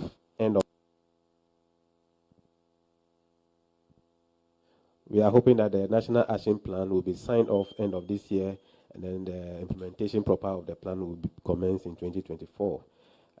Our 4th next step is to collaborate with stakeholders to contain egregious media content, and under that we are hoping that we will continue we are hoping that our stakeholders will continue to support NMC and NCE as required necessary. Our 5th item is to continue our industry support through our global partnerships that we have already talked about, including the IFPIM office, which is to be opened with GOG support in December, and then full operation of the office somewhere in 2024. Madam Chair, despite the successes that we've talked about, the programs have faced a number of challenges. A major one, which is not alien to any of us, is funding. Funding has been a major challenge confronting the implementation of our programs. We've approached our donors, our supporters. Some have made some commitments, but we still pray and hope that others will come on board to fund these programs. our collaboration with our stakeholders have been a very difficult task. Sometimes because stakeholders, we sit together, agree on everything. By the time we realize stakeholders are out there, and it makes it difficult to actually engage stakeholders. A major setback of this program is awareness creation. These programs have been implemented since 2019, as I mentioned earlier, but just a few of us are aware. Meanwhile, our members, our beneficiaries are key members of the media ecosystem, and we hope and pray that they will be the ambassadors of this program and explain and expand the scope of this program to everybody. Another major setback is low funding of NMC. NMC is supposed to be a major pillar in terms of the implementation of our programs, and yet funding for NMC is nothing to write home about. Our legislative environment are also not conducive for the implementation of these programs, and as such, I'm sure Minister will speak to that. We are trying to draft a bill that would regulate this sector again, but as I said, it's one of the challenges our media has been facing. Madam Chair, our way forward, we are hoping and praying that we'll continue to promote collaboration and partnerships among our media organizations and other stakeholders. We want to establish a trust to mobilize and allocate funds in support of our programs. We want to make persistent advocacy for favorable media policies and legal frameworks. We also want to increase awareness among media, our media stakeholders and partners of these programs. Madam Chair, thank you so much for the attention. Thank you, Mauli. The Ministry of Information Stakeholder Review Forum on Assessing the Impact of Media Support Programs, and we have just heard from the head of PPME at the Ministry of Information, Mauli Segbefia, who has taken us through a presentation on the main media support programs. I want to thank him and ask for another round of applause for him. Mauli, thank you so much. We want to further acknowledge a few more people who are here before we enter the open forum. We are privileged to have another member of the National Media Commission in the person of Prince Crystal. Thank you, sir. Please put your hands together for him. We also have from the Ghana Independent Broadcast Association, we call her Gloria. I forget your surname, Gloria, but Gloria Hinyaji. On my phone it says as Gloria Giba. So we have Gloria of Giba here. Gloria Hinyaji, put your hands together for Gloria. I think she's the executive secretary of the Giba. We're privileged to have the chief executive of the Media Foundation for West Africa, Suleiman Brahima. Thank you. It's a busy week for you. I know you have the Wameka and all of that happening. So to take the time to hear Sule, we are really grateful. Thank you for your time. Some of the people who helped on the first program, the Media Capacity Enhancement Program, include Dr. Eche Sikanku, who teaches at the Unimac. Let's put hands together for him as well. There are a few more people to acknowledge. I want to acknowledge my friend and brother, who's the host of Newsfile on, I was at the program last 2 weeks. We're introducing ourselves. So I said, Bernard Avle, City FM. And then Kojo Young's in Joy FM. And then he said, Samson Ayen in the Newsfile. so I think he works for Newsfile. That's how he introduced himself. So I want to welcome Samson Ayen of Newsfile. And no, he's graying up, his gray hair as well. Samson, you are thinking too much. All right, so the program looks simple, but it's not. Because we've been taken through 4 programs, all right? And we have half an hour or more to have an open forum. I think to get maximum value, I'll allocate a few minutes per program. I don't know, Madam Chair, if that makes sense. Because if I just throw it open, it will be all over the place. And I feel these days, we have to be more surgical. So the program's head told us that the Media Capacity Enhancement Program, the 3rd cohort is about to be trained. So we've had 2 cohorts. Right? Good. So maybe I'll open the floor for some quick comments around the Media Capacity Enhancement Program in relation to any outcomes we've observed, any of the products doing something we see, any changes we see within media houses. So, for example, if you're a media manager who some of your team members take part in the program, any observations about the content. So,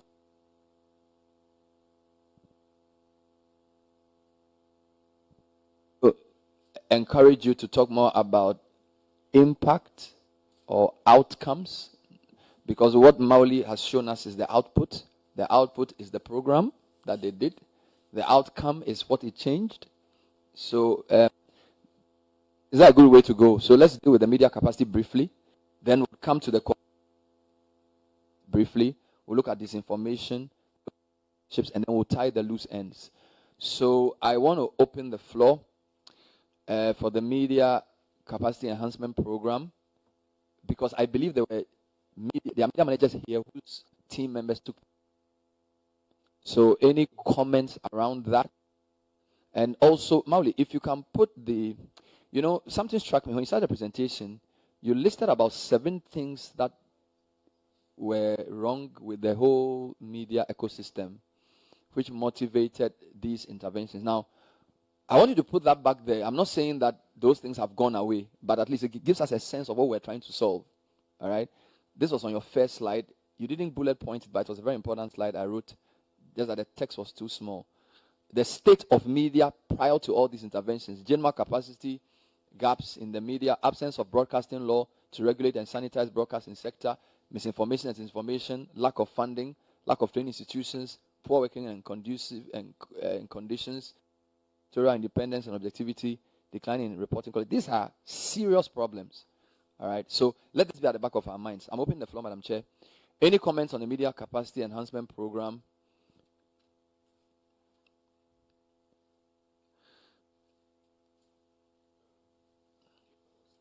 All right, Gloria.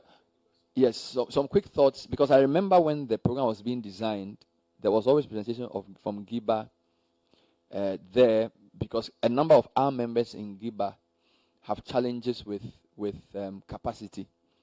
So are you aware of any people who went? What were your any thoughts around the media capacity enhancement program?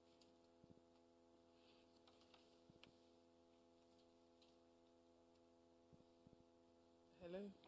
Yes, go ahead. Hello. Yeah, thank you, Bernard. Good afternoon, everyone. Indeed, the media capacity enhancement program, we're all part of it. We formed a working committee that drew up syllabus to help.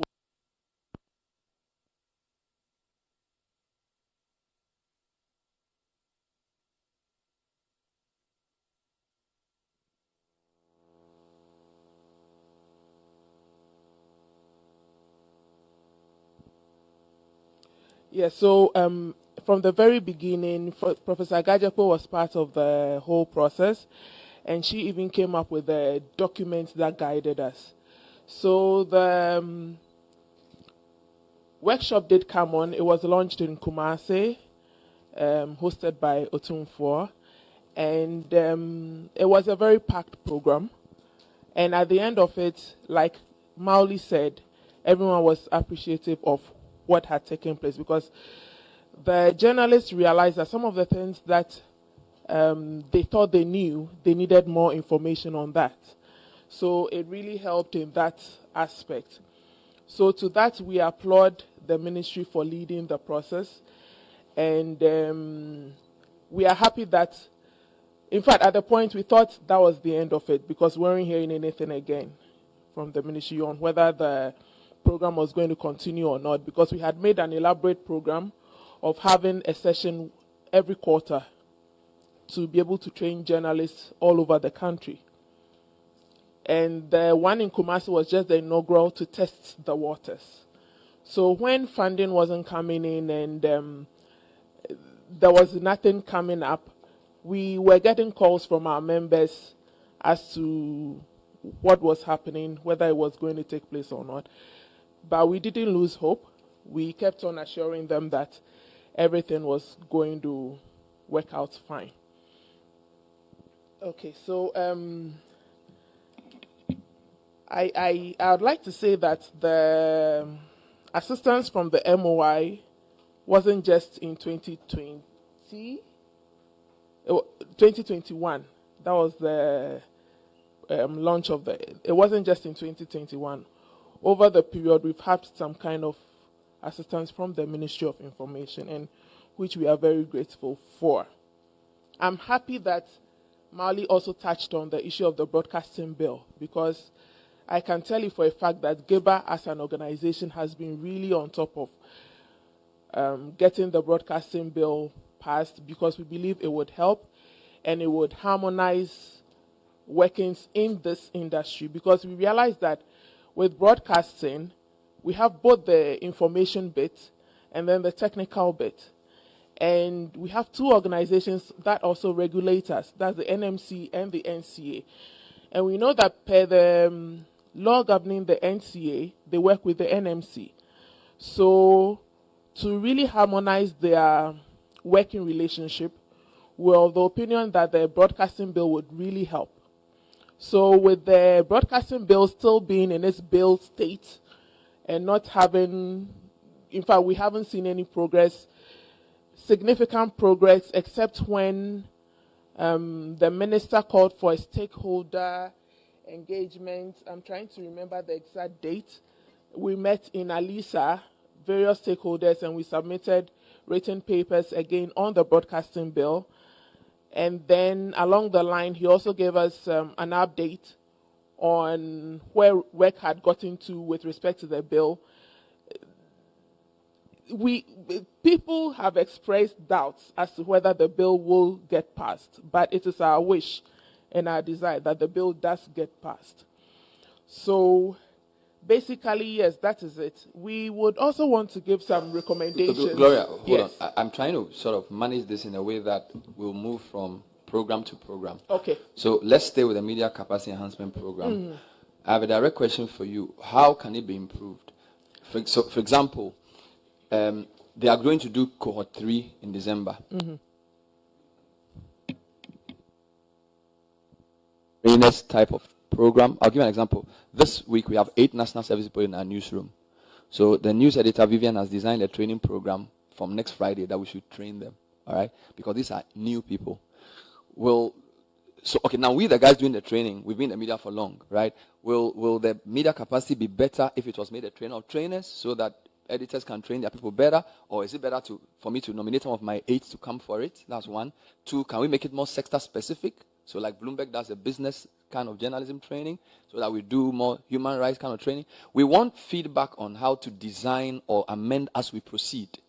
All right, so if you don't have any thoughts yet, fine. But I feel like the purpose of this forum, so GBC, Ghanaian Times, Graphic and Co., give us insights into how we can make the program better so that going forward it will be more useful.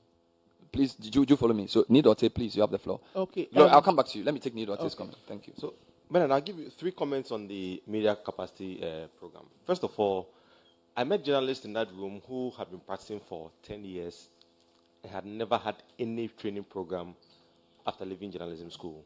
So all they knew was what they started 10 years ago, and they were practicing, and as things went along, they picked up things, and many of them admitted during the training that they had picked up some bad habits or things that were not journalism, but that's what they were doing. The other thing is for us to see how we can target editors. A lot of the time, you call editors for programming, you would hardly get the editors themselves, availing themselves for training.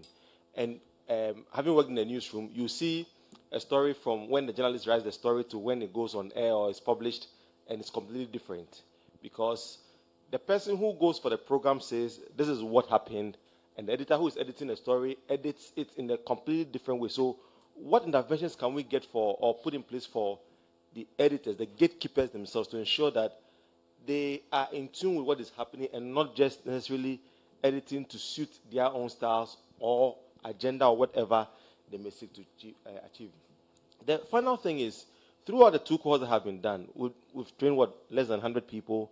In order to be able to make impact, we need a lot more numbers, because look at this room, the number of journalists here, or the people in this room. If we train a third of the people here, yes, to some extent they may be able to own up the thing, but a lot of the people that have been trained are those on the lower chain of the ladder.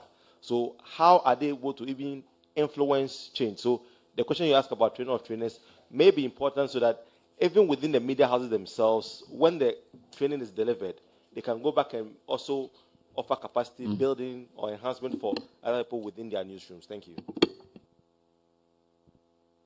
Yes, sir, Professor.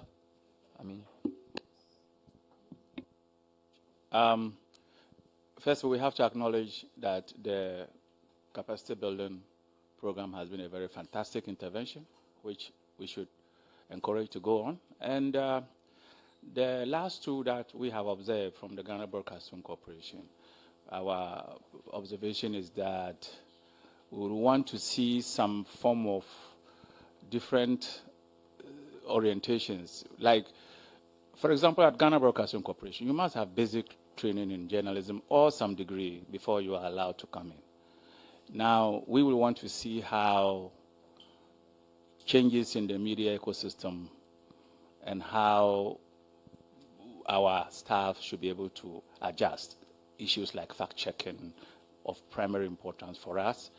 It might not be the needs of some other media organizations who are not of our type. So we will want to appreciate in future such organizations. We can have a discussion of our specific needs that reflect the character of our human resource. It will be much more responsive to our needs. Some of my staff who attended the training, I had a chat with them, and they simply were suggesting to me that it was a bit generic. And we have our unique challenges, and we will appreciate that as the program goes on. We'll have specific tailor-made curriculum for training for specific areas, because public service broadcasting is a unique area of journalism that we will want to emphasize. That I keep telling my staff, you are not like the private sector journalist. We have our job cut for us, and how do we train them into this specific area of public broadcasting or public service broadcasting? That is some of the things that we can bring to discussion. Thank you very much. Times or graphic or say, Jenny, thank you. I think I agree perfectly with the Prof from GBC.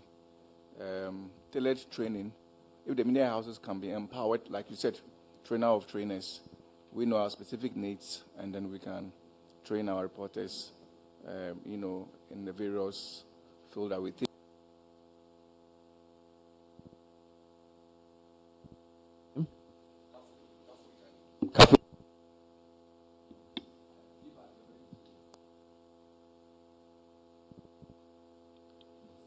Thank you. So I'm speaking from a very unique position because I happen to be on the working committee and I play a very active role. So the syllabus of the program that was drawn up, it was actually tailor-made to certain areas, okay?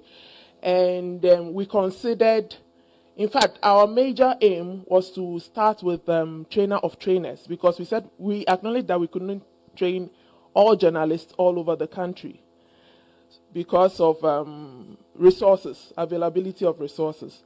So the intention was to do the trainer of trainers. Then these people would go back to their media houses and train their colleagues along the line. Then the sector, aside the journalists or reporting, aside providing training for journalists or reporting, we had modules that covered technical aspects, various aspects, financial aspects and all. Like I said, it was because of resources that weren't able to continue, but resources permitting, if we are able to carry out all the aspects of the program that we drew up, it would be very good. And then we also have I acknowledge that there's a peculiar challenge with some media organizations in Ghana, because although the criteria was to send in senior editors or senior journalists in their organizations, you realize that it is what they have that they send, or who they think should come for the training program that they send. I think we have a lot to do in that aspect to sensitize media owners so that when we request for certain people, those are the people that are brought in, so that we can really make impact with the trainings that are being fashioned out. Thank you. So, graphic. We did not benefit directly from the program, as in graphic. But I will support the view that because of the nature of our editorial mandate, we will prefer trainer of trainers program because we have our peculiar needs, we have our way of doing things, we have our editorial policies and all that. So when a senior person goes for the training and comes back, now is able to direct it in a way that will be relevant to us internally. That is one. And not to speak for any media house, sometimes the number of journalists are available determine who you can send out for training. Not that you don't put a premium on the training program, but sometimes you don't have the personnel. I mean, the very senior people you need, or sometimes they are on certain assignments and they can't be available within that period. So let's engage more and let's see how we will make sure that some of these programs become more beneficial and more relevant to the media houses in terms of who are sent or who are deployed for these training programs. More pressing comments on this one. I want to move to the next subject, which is the coordinated program. So can you flip the slide to that one? Coordinated program. Yes, sir. Yes, once we are there, we'll take a comment. Can we get a mic for him, or can you come forward for him?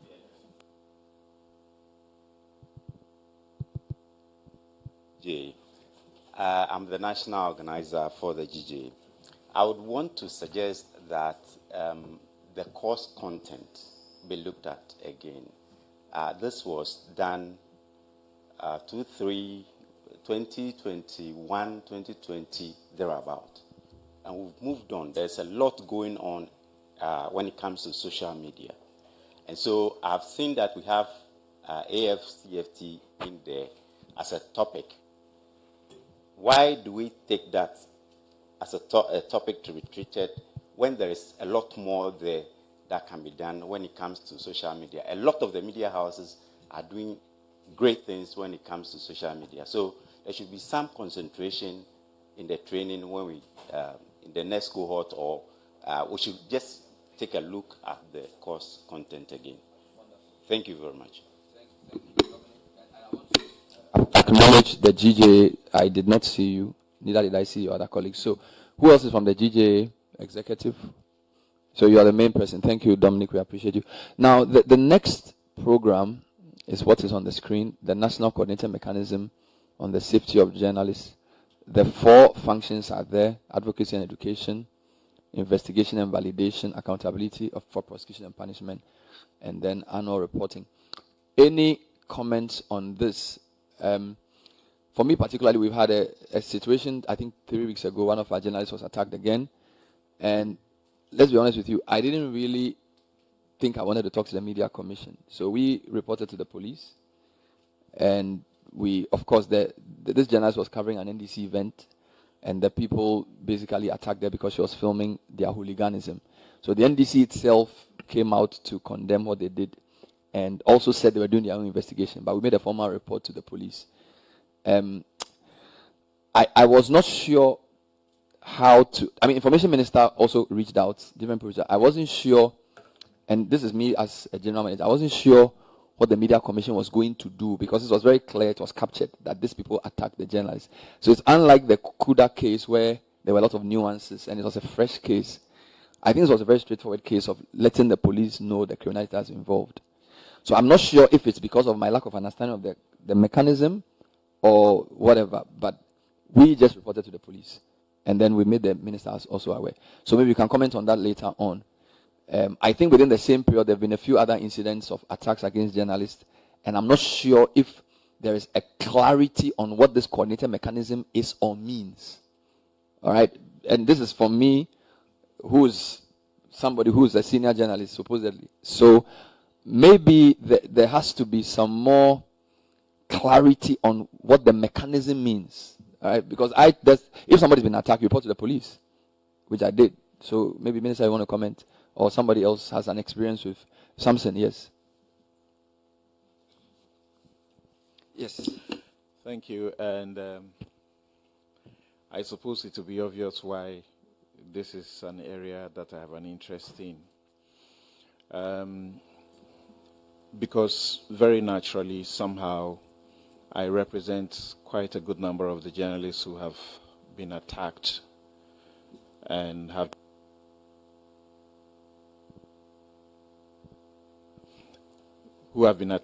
decided to take civil courses, ranging from your typical Emmanuel Ajafo and Brichum, with the national security initially denied. They attempted a phony criminal prosecution which was botched at best, and then we got a judgment for them for compensation and also for other things. If you spoke about Hajia Fati, thinking a journalist is an okro seller and therefore is worthy of being beaten, you would name me as the one who took it up and eventually got a fine for Hajia Fati, against Hajia Fati. So I can name them. And as we sit today, I'm in court and I'm defending some journalists. Just after the Occupy Jolobi house, the police have come out to say nobody was assaulted. We are putting a case where people have been assaulted, and you see clear, assault marks on them. Now, when I hear about the mechanism, I am in a position like you, Bernard. So I want to understand, for example, when they say they play a role for prosecution and punishment, what is the nature of that? When the Caleb Kuda and Zoe's issue is used as a point of celebration, I want to appreciate what was their intervention, what was the mechanism's intervention. When they speak about the reforms as a result of that, what specific reforms are we talking about? It helps to get you to appreciate what is going on. So will the National Media Commission not do the things it is doing but for the mechanism? Is it because they lack funding, or what is it? That because of the mechanism, we have seen that they are intervening in a lot of cases. And what's normally the results? So I'm interested in knowing that. I don't know if this is a different situation. There's a one about the egregious media content. That's a different leg, right? Right. So I'm very interested in that. And I always look back to February 2018 to March 2019. Within that very short period, when you had as many as 22 journalists being assaulted, and most of the assault would come from police. Let me invite Sule to add a few more things before we take a reaction. Sule, please go ahead.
you. So, Minister, if you want to make a comment, I'll be happy to hear it now on this specific sector.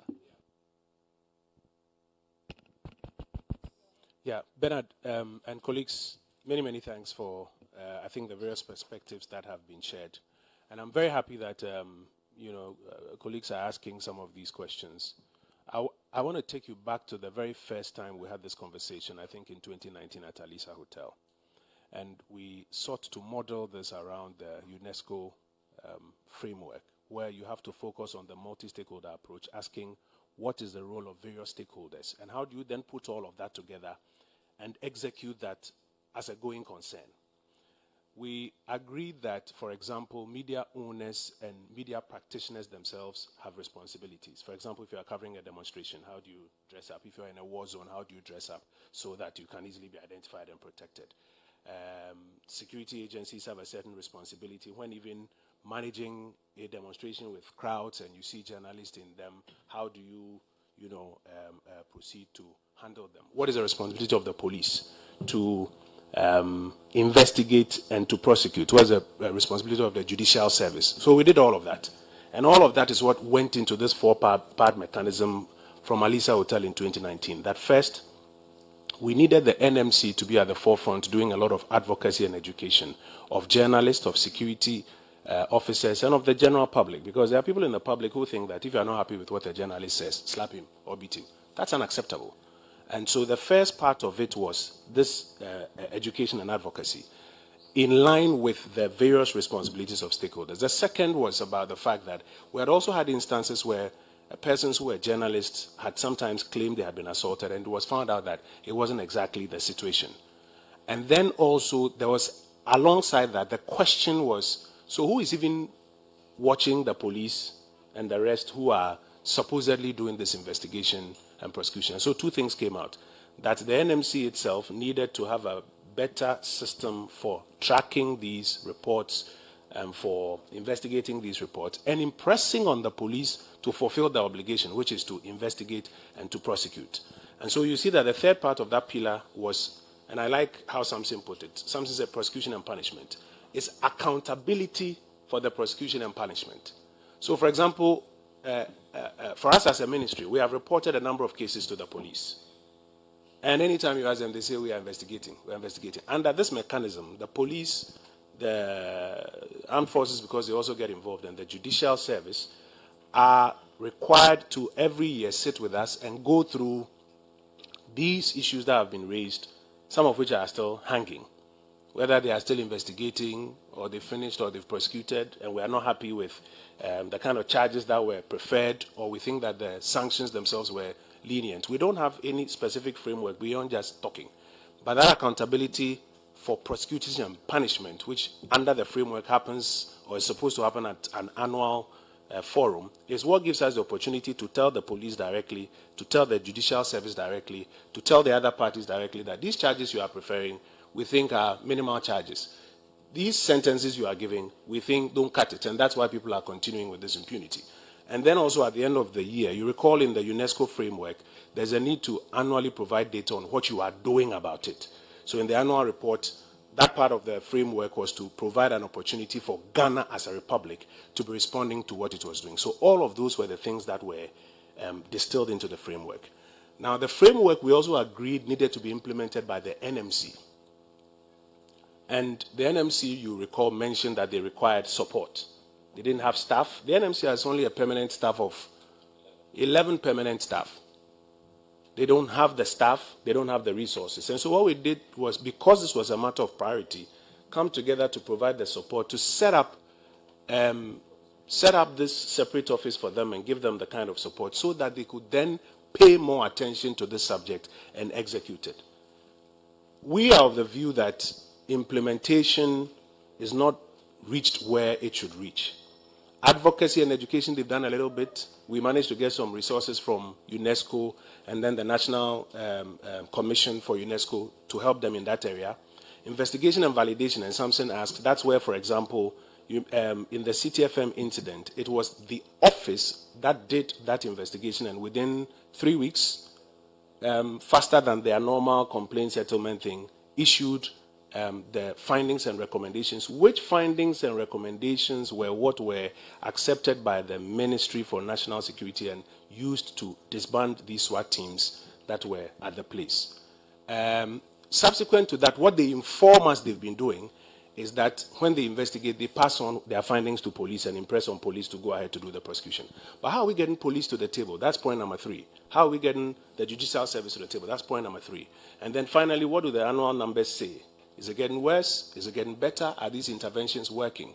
So respectfully, colleagues, we are of the view that we should rally around the mechanism and push for some more support for the National Media Commission so that they can execute it effectively for us to get the kind of results we are looking for on a sustainable basis. And as Sule is mentioning, if there are parts of it that we have to go back and tweak, let's do that. But let us have something that works, something that puts emphasis on the entities like the police and the judicial service, so that when we make that report, we can be sure that by the time we come to hold them accountable, some results have happened. My last point. Yes, the police have been there, Bernard, like you mentioned. The NMC has been there, something like you mentioned. But while they've been there, not much has been done. And we are of the view, respectfully, that it is this mechanism that will help to force and hold all of us accountable to get results. That's just by way of response to the issues that have been raised.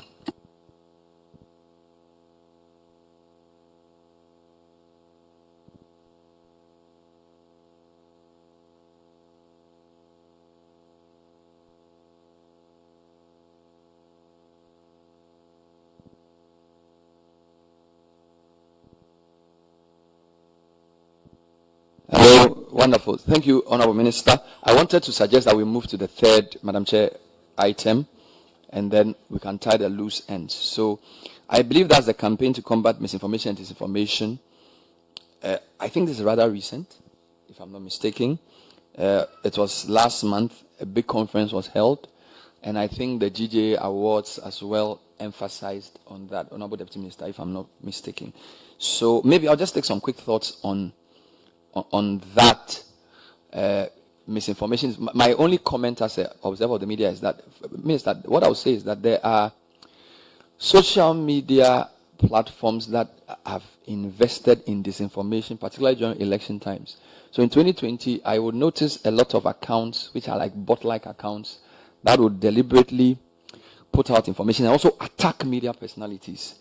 So I'm not sure whose responsibility it is to sieve the system to be sure. There has to be a means, because there are Twitter accounts that are nameless who put out a lot of wrong information. There are clones of non-websites. So one of the challenges we face is we do what we call news cards. So we say Information Minister calls for support against terrorism with the city logo and a picture. Somebody will take it and redesign, basically the same design, and put a different information on it. All right. So I remember when Atuesian was jailed, and we put out that news card. Somebody then took the same news card and put John Mahama's picture on it and said John Mahama said he will release Atuesian when he comes to power. Right. So I'm not sure if we are clear in our heads. And mind you, there's a difference between misinformation and disinformation. So I can misinform by misreporting some Onate George. But disinformation is I deliberately create a falsehood and I push it to create a certain agenda. So Mauli didn't, I'm not sure if in the elaboration we got insight into how we can work to fight it. Because it is a very serious thing.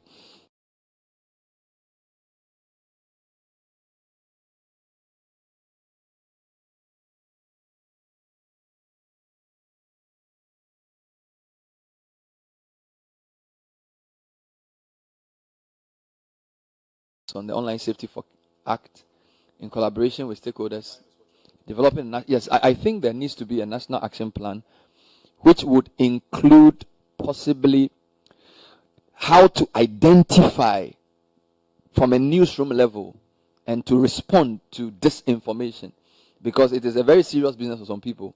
So, is the plan in place, or are we the people to help put it together, Kojo? Bernard, you see, in this sector, a lot of the things that we do, they border thinly on the rights to free expression. If you are not careful, you will start infringing on the right to free expression. And that is why we make the point that, in fact, if you followed the speech we gave at the GJ Awards, we made the point that we want the stakeholders to see the draft action plan and sign off before the end of this year so that we can then begin to implement, because it's very dangerous if we start running. And I just want to make a comment about the broadcasting bill, which is also similar to this. We had a draft which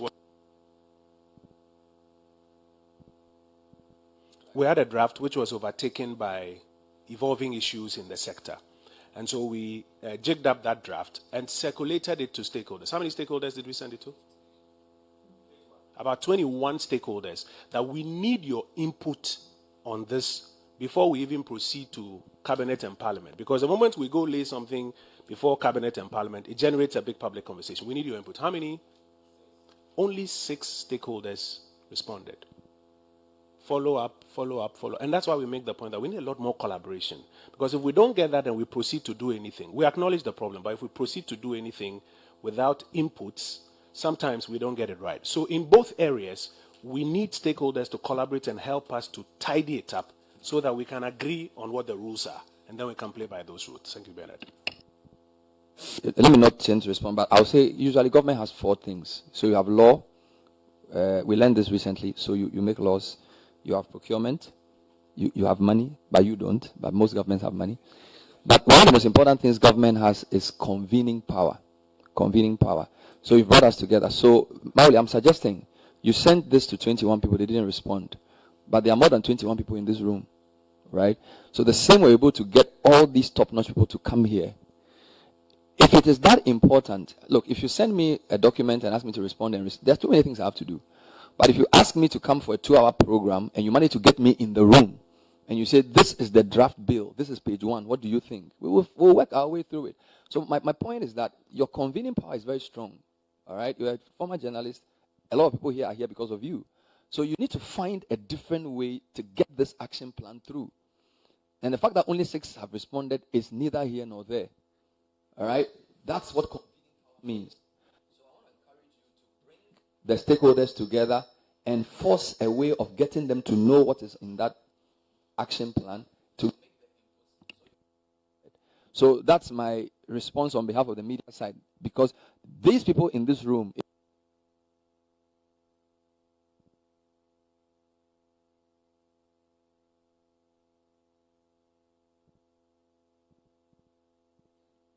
Hello. Well, I don't think this website is a fact-checking website. And I don't see how, I don't know if they can give us some data, how many people visit that website in a week, in a month, to fact-check anything. I think it's just a normal website where stories are published. So I think that fighting truth decay largely has to do with, you have to use some tools and some other, skills to check facts and then cross-check information and other things. So if the media houses can be empowered to establish fact-checking desk, to check, to do, I think that would be more practical than going to ISD website to, cross-check information. Thank you.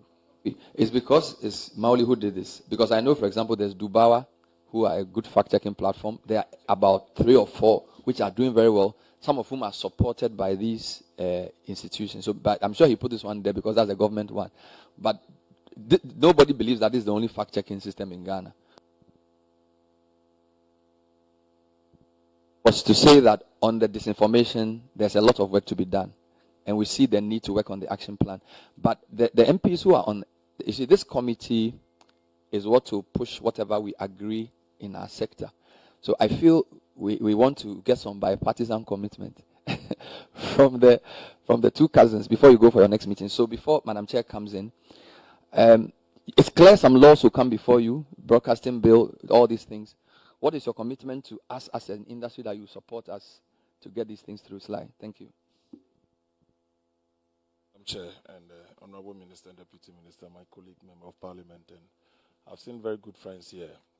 this is quite refreshing. But for us from Parliament, of course, we have had a very beautiful working relationship with the ministry and other stakeholders, including GEPA. There are some few issues we are still trying to resolve, assist them to resolve at the committee level or from Parliament for that matter. And the two of us, having been in leadership in Parliament, he has been in Parliament, has since been on the committee before I joined Parliament. And we've taken the position to support the ministry, and not only the ministry, because our work as even members of Parliament can only get to the people, the intended audience, through the media. So the media plays a very key role for us. However, it poses a very huge threat to some to national security, others to our own economic development and public education. This issue of misinformation and miseducation, we've come under a very heavy attacks as a committee, but we are limited in how to impose restrictions on people, as it were. We as a committee are committed to ensure that we collaborate with you and ensure that, like some other jurisdictions, like in Australia, in other countries, has passed some very useful pieces of legislation to regulate the space.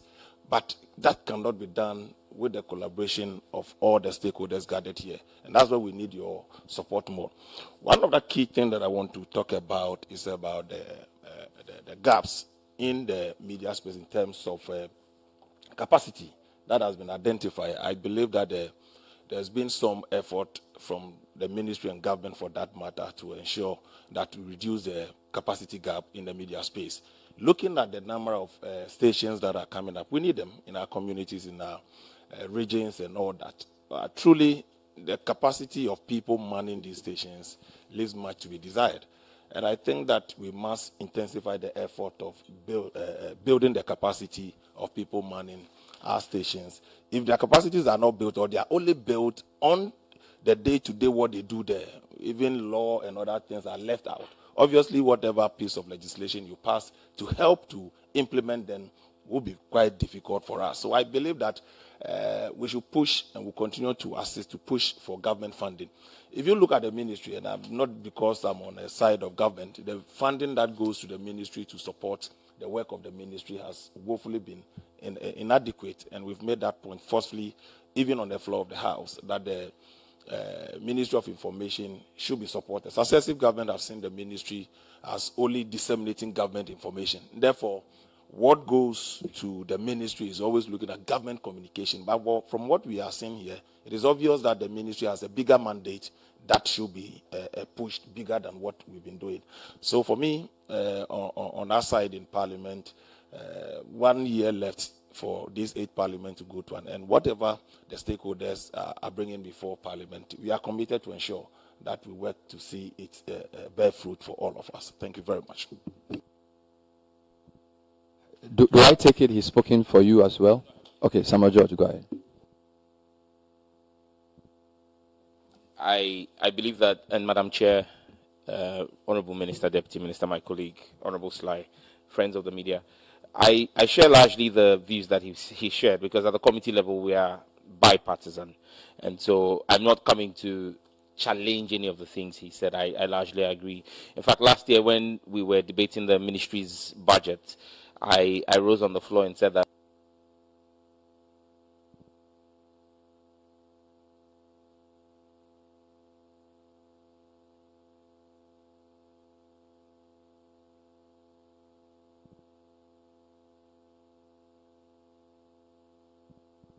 government was not interested in funding the works of the ministry, they should scrap the ministry. Because it makes no sense to pretend that you were funding the ministry. Because last year, they actually got less than 1 million Ghana cedis. The whole ministry, for their actual work, like for the goods and services portion of what they had to do, minus salaries. How do you expect them?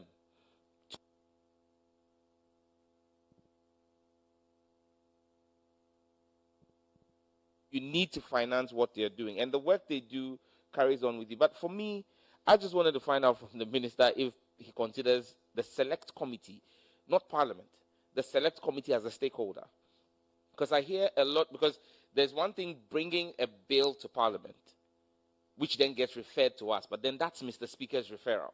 At that point in time, we're not sitting as your partners, we're sitting as Mr. Speaker's committee to oversight you.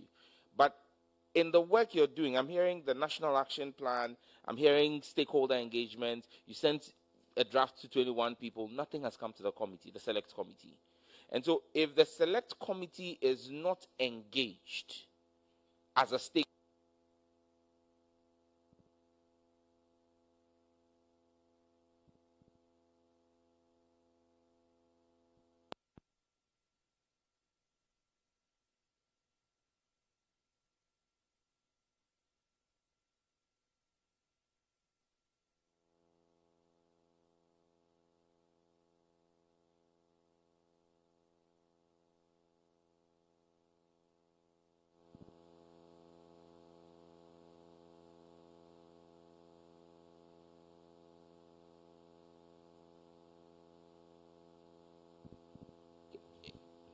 okay, I think this is on now. Even as we move into an election year, misinformation and disinformation pose the greatest threat to Ghana's democracy, especially in the age of artificial intelligence and all the kinds of things that are being generated using AI tools. Now, our democracy needs to be managed using these regulations and legislations, even whilst you respect the fundamental freedoms of expression. However, those freedoms are not absolute.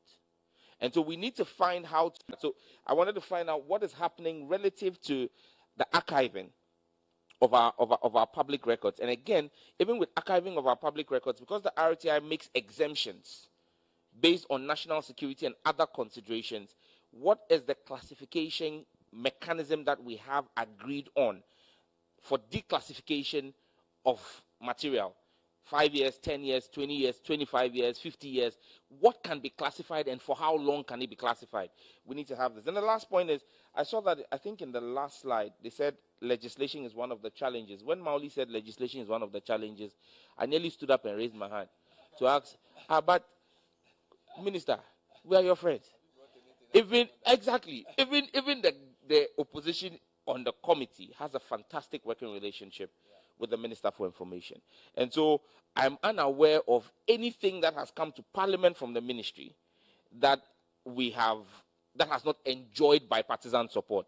So when you say legislation is a challenge, if I want clarity, because I don't want anybody to leave here thinking that some judge is the problem, or the NDC or the opposition in Parliament is the problem. Thank you.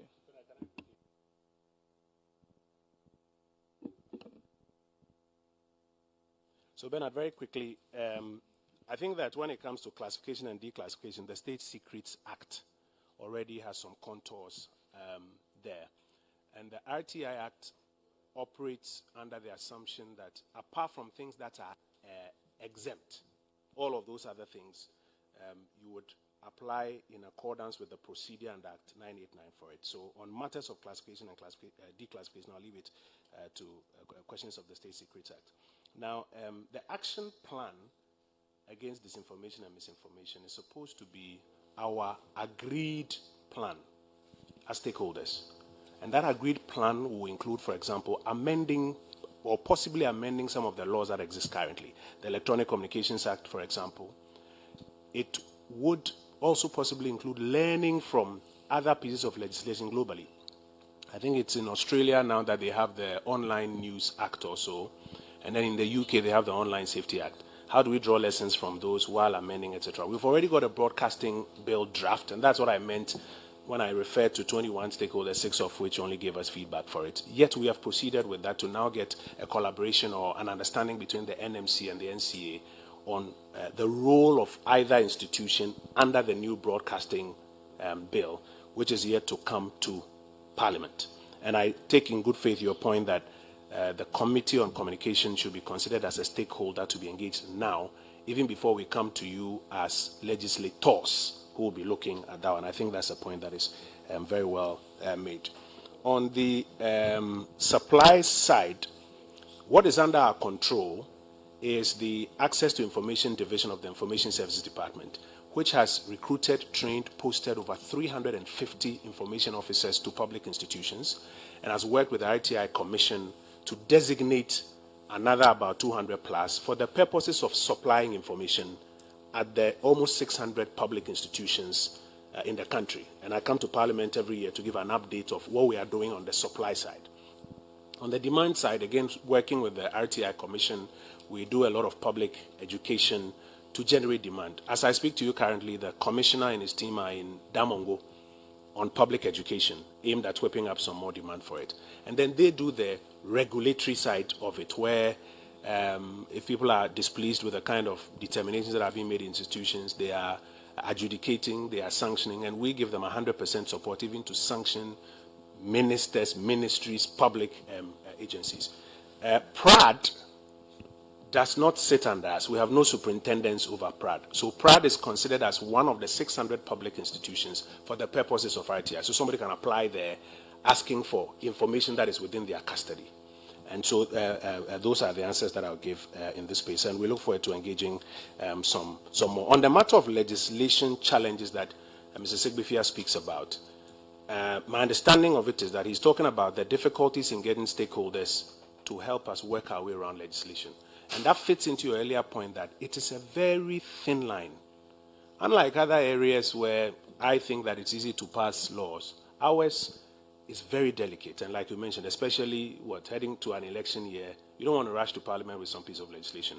And I take Bernard's point in good faith that we should use our summoning power some more. I'm hoping that in subsequent interactions, we'll get all of this participation so that we can tidy up those pieces of legislation that are outstanding before we go to Parliament. Because without the legislative arm properly sorted, we can do a lot, but we'll still be missing a few areas. My deputy is writing for me. I wanted to say it herself.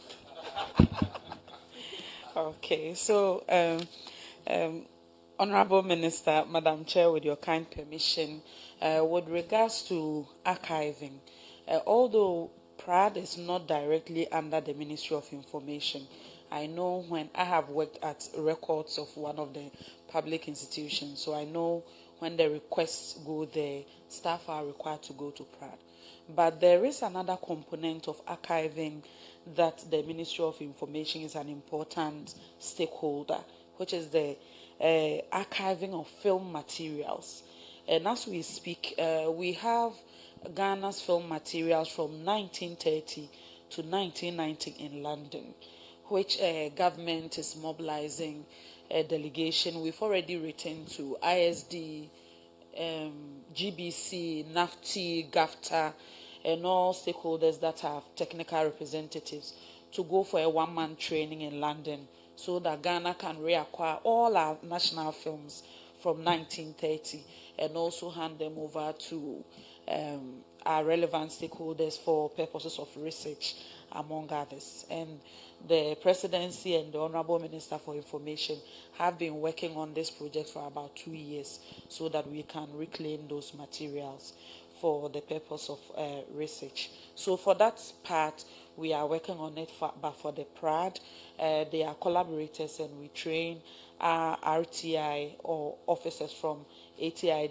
division and the designated officers from the various institutions to know how they can process even the boxes of papers that they will receive from PRAD, how they are going to process them in relation to RTI.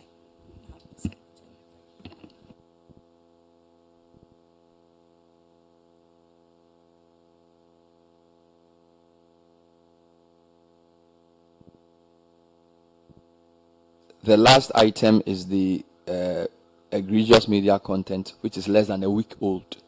So I think let's allow the baby to mature.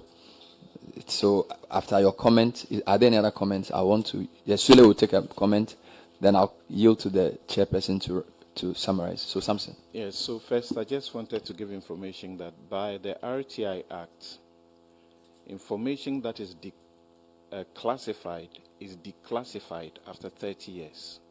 So we have that set in law. Then I was also thinking about disinformation. Whilst we are busy thinking about what laws and Is it possible, and I know Prof.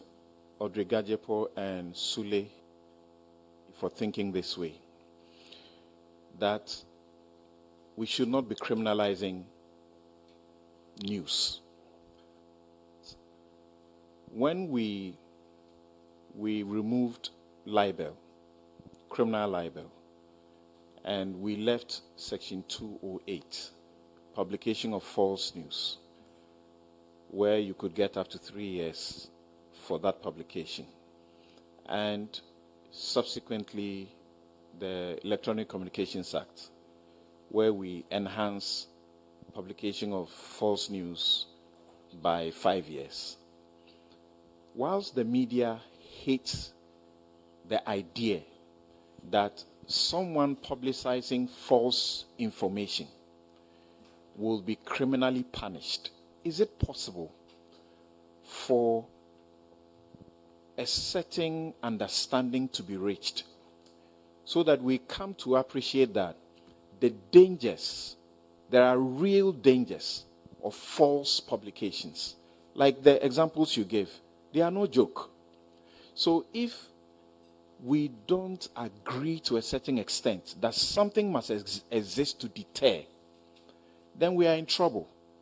So I believe that, Mr. Minister, you may want to think about it. I don't know if you broach it, maybe there'll be trouble, but there may be a way to ensure that we come together and agree as practitioners and media owners and so on, that these laws are important. The fact that sometimes they have been misused does not mean that they are not important to secure our democracy, like the Honorable Sam George said. So we may need to think about it.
The 2016 elections, for example, both parties, the MPP and DC, each recruited more than 1,000 people, paid. You know, I remember even as we talk about the difficulty with the Information Ministry's budget, was it 2 years ago or so? There was an allocation for government communicators, and there was even an issue about that. And so, how do we deal with this situation when parties would actively recruit maybe 1,000 or 2,000 people, as they call them, social media armies? And then you ask yourself, what really is the business? And we know what they are supposed to be doing. So we need to have a really in-depth conversation about that, because as we do monitor through our work at Fact Check Ghana, the developments in Ghana don't look good, you know, especially from the political angles. And that is why recently, for example, we've decided to even do fact-checking in 5 local. So we present fact-checking in audios, you know, in 5 local languages, because so far we've just been reaching the elite, those who can read and write, go to the website, and so on and so forth. So we need to really do a lot of work on that.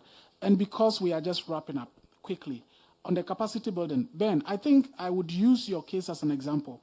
When you were to do City TV, if you recall, we brought in this guy from London, a very senior BBC guy, who came in and took your colleagues through how to transition from radio to TV and so on. And in that single engagement, I think not less than 10 people were engaged. I think I would recommend, not that I think, actually, I would recommend that perhaps this time is too short to deal with the capacity building issues. One thing that I notice is, I don't know how the previous elections were done. If you ask people to apply, sometimes they don't apply. So the few that apply are those that you realize are really committed and will take up whatever training that you give to them. Because there are a number of radio stations or media organizations in the country that has just 2 people, 2 journalists. And so if you even train them in terms of uptake and practicalizing whatever they've done, it becomes a challenge. And that is why, for example, we are running these fellowships all the time at the foundation, and it's yielding the results that we want to have. And so we can have more conversation about the capacity building and the models that may work, because over the years that has been what we've been doing.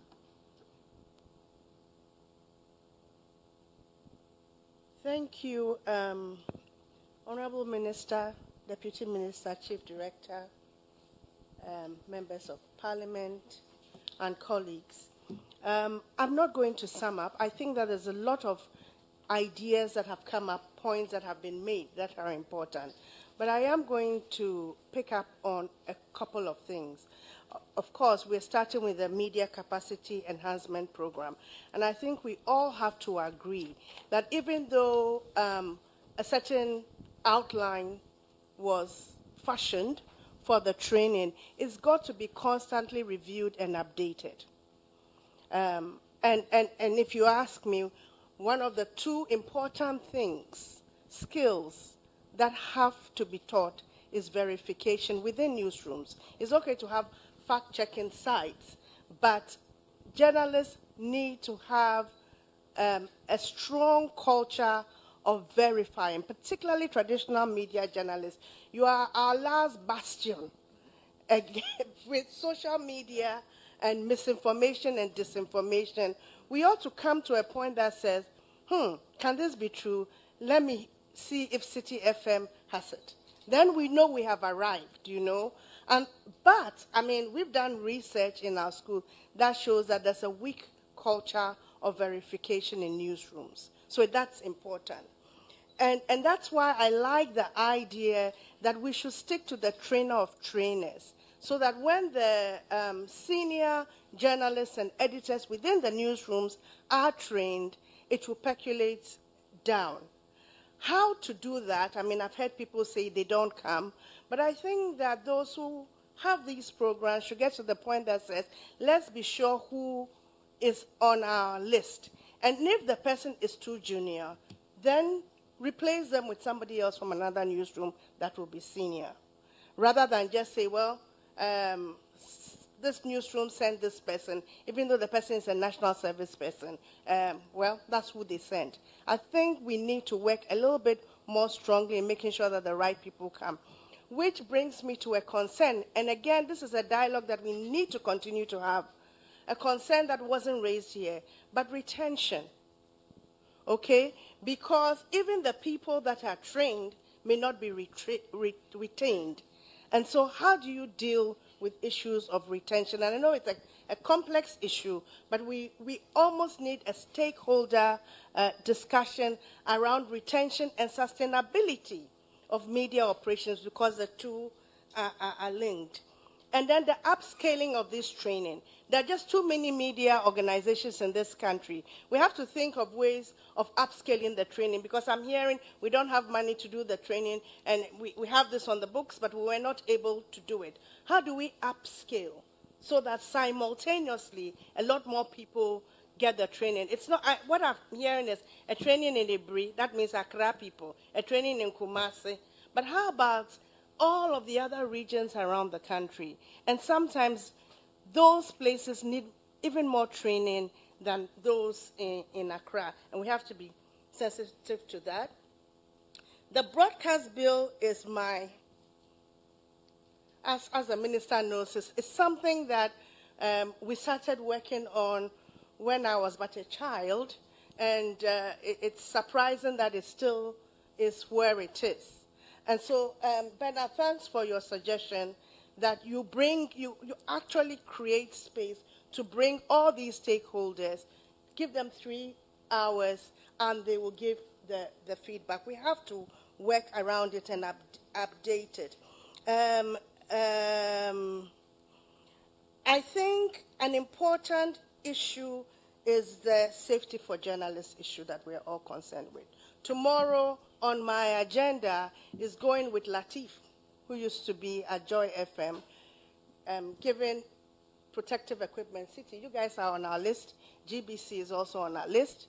We've done some previously because it's an important issue. So again, to reinforce the fact that there are all manner of stakeholders when it comes to safety of journalists. Sule, thank you for pointing to the UNESCO framework, very important one, because it does identify those stakeholders. And one of the stakeholders is the media organizations themselves. When we started this program with Latif, and I mean, it's just an NGO struggling to get funds, it's surprising, none of the newsrooms. We've been to Joy, we've been to Graphic, we came to Graphic. Well, maybe that day you were not there, but we've been to Graphic, been to a couple of other places. And what struck us is nobody has protective equipment. None of the newsrooms. City, you don't have it. We'll give you some tomorrow. GBC, you know, and so... What do you have protective equipment? I do work at City. They don't have. He said, please, so bring it, you know. So I'm just saying that this is a wonderful program, a good dialogue. I forgot, I meant to start by commending you, because what I like about it is you're opening yourself up for us to hold you accountable for these programs that you claim to be doing. I thought the critique would be even more robust than that, but they're very kind people in this room, so you are lucky. However, no, on a more serious note, it tells me that you have a collaborative relationship with the stakeholders, and I think that's important for us to do. But I think the newsrooms, and Samson, I'm glad, and I want to date it. It was only a few years ago that media owners and newsrooms started to sue people who attack journalists. It's a recent phenomenon. Why is it that within their obligations, they don't think? And so it struck me when Bernard said he wasn't sure where to go, and so he went to the police. I think there has to be more clarity in newsrooms as to what do you do when a journalist is attacked. And I don't think it precludes you doing both. Going to the police because you have to, but also going to the National Coordinating Mechanism on the Safety of Journalists. So I wanted to point out. And the last thing I wanted to discuss, misinformation and disinformation. And again, Bernard, thank you for clarifying it. And this is in response to Samson's real concern that Sule and I will try and frustrate things. No, we are very concerned about disinformation in particular. And that's why we need to make the distinctions well. It's not acceptable to misinform. It's part of carelessness. But I think the real problem is disinformation. And I think all over the world, everybody is struggling. One of the last articles I read before I came here was the U.S. Afraid of Russian bots ahead of their elections. This is the U.S., okay? And we have the same to fear here as well. I think that for what it's worth, because I'm not very trusting, apologies, Mr. Politician, I'm not very trusting of the political establishment because it tends to be very competitive and, you know, the end justifies the means kind of thing. But we ought to use evidence from Media Foundation for West Africa that tells us that part of the problem comes from them, or maybe a large part of the problem comes from there, and therefore we should have special engagements led by the Ministry of Information about how, and they should come up with their own sanctions. If we catch you in disinformation, what should we do to you? Something like that. And finally, I think media and information literacy has to be go beyond just lip service. We have to put in a lot of programs for media and information literacy, starting from primary school right through secondary school, right through the universities. It has to be endemic. How do you consume information so that you know that these days it could have been AI, it could have been a troll, etc., etc. And then even for the right to information, what are the cultures around right to information? I'm so glad that you're paying attention to right to information. And I have to say that we seem to have a right to information commission that is very responsive. Sule, correct me if I'm wrong, and they need to be commended. However, because the right to information will only be meaningful if all ministries, departments, etc., implement it well, there has to be cultures around it when you're training, so that the culture means that the culture in the ministries is that your first instinct is to try and give the information, not try and block the information. That should be the culture. And try and see how much you can assist. And also the culture means that stronger emphasis on keeping records, archiving records in every unit in this country. There are wonderful records that we can't retrieve. There are gaps even in our newspapers that are just not available anywhere in Ghana. Read K.C. Yanke's book, you know. So we need to begin to build those cultures. So on that note, and on the last point is publicity. So you're doing good stuff, but you're hiding this under a bushel, if I may quote the Bible. And I'm just thinking, how much budget, and I know funding is a problem, but how much money have you put aside for publicity of two important things that I heard mentioned here today? The website for fact-checking, very important, and also the complaints. You have had 120 or so complaints in 1 week, but you probably can have more, you know. So if I went to Tamale, would people know that a website exists? If I went to OT region, would they know that there's a number they can call if they want to complain about the media? I'm not so sure of that. So, Mr. Minister, that's your headache. Thank you.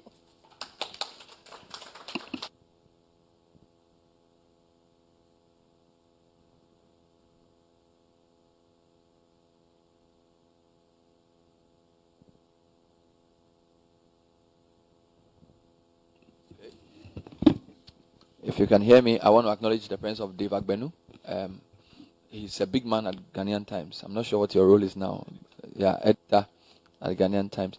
And other acknowledged, please put your hands together for the rest of them.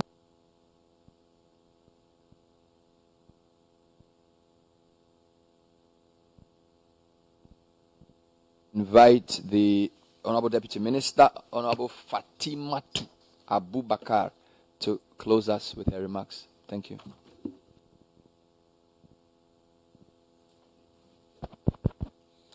Thank you so much, Bernard. But before I start with the formal closing, by way of information, I would like to share that just as all of us have agreed that the Ministry of Information may not have all the budget to embark on some of these campaigns by reason of the allocation.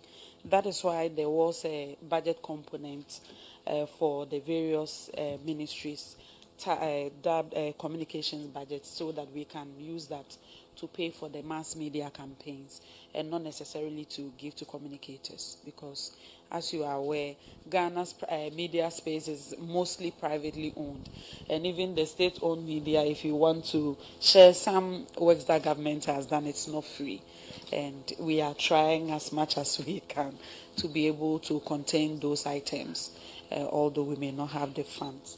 On that note, Professor Chair, the Honorable Minister for Information, the Chief Director and Management of the Ministry, the Vice Chair of the Communications Committee of Parliament, the Deputy Ranking Member of the Communications Committee of Parliament, the Executive Director of Media Foundation of West Africa, the Regional Director, International Fund for Public Interest Media, the representative of UNESCO Ghana, the President of Ghana Journalists Association, representatives of the NMC, GIBA, Primpag, IPR, the heads and representatives of GNA, GBC, Graphic Times, distinguished ladies and gentlemen, our friends from the media, good afternoon.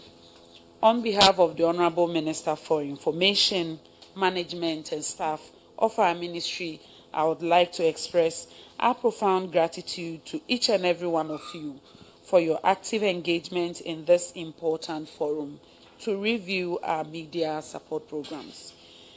Your presence here today signifies your commitment to the advancement of our media landscape. Throughout the course of this forum, we have had the opportunity to review our media support programs and gather invaluable insights from a diverse range of perspectives. There are times we had to agree, there were dissents, there were some meaningful contributions to enhance the programs, and we cannot say thank you enough.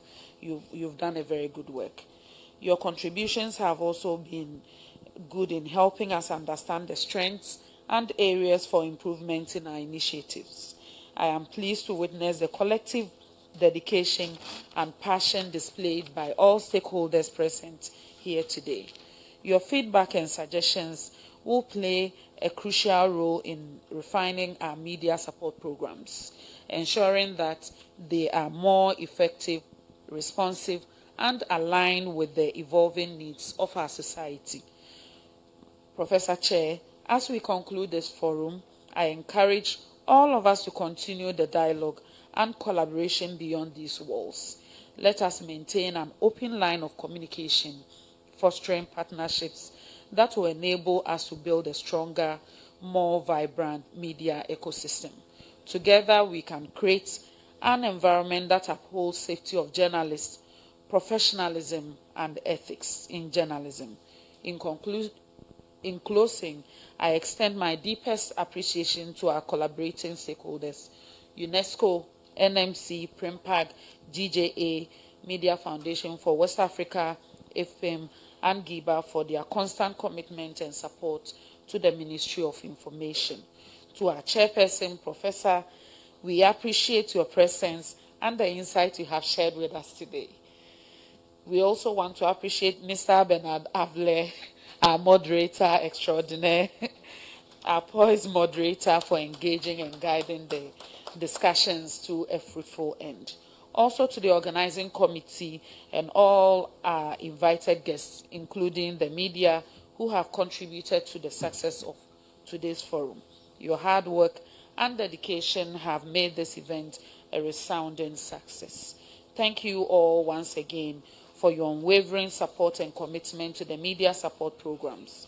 Let us move forward with renewed energy and determination, working hand in hand to empower our media industry and contribute to the growth and development of our dear nation.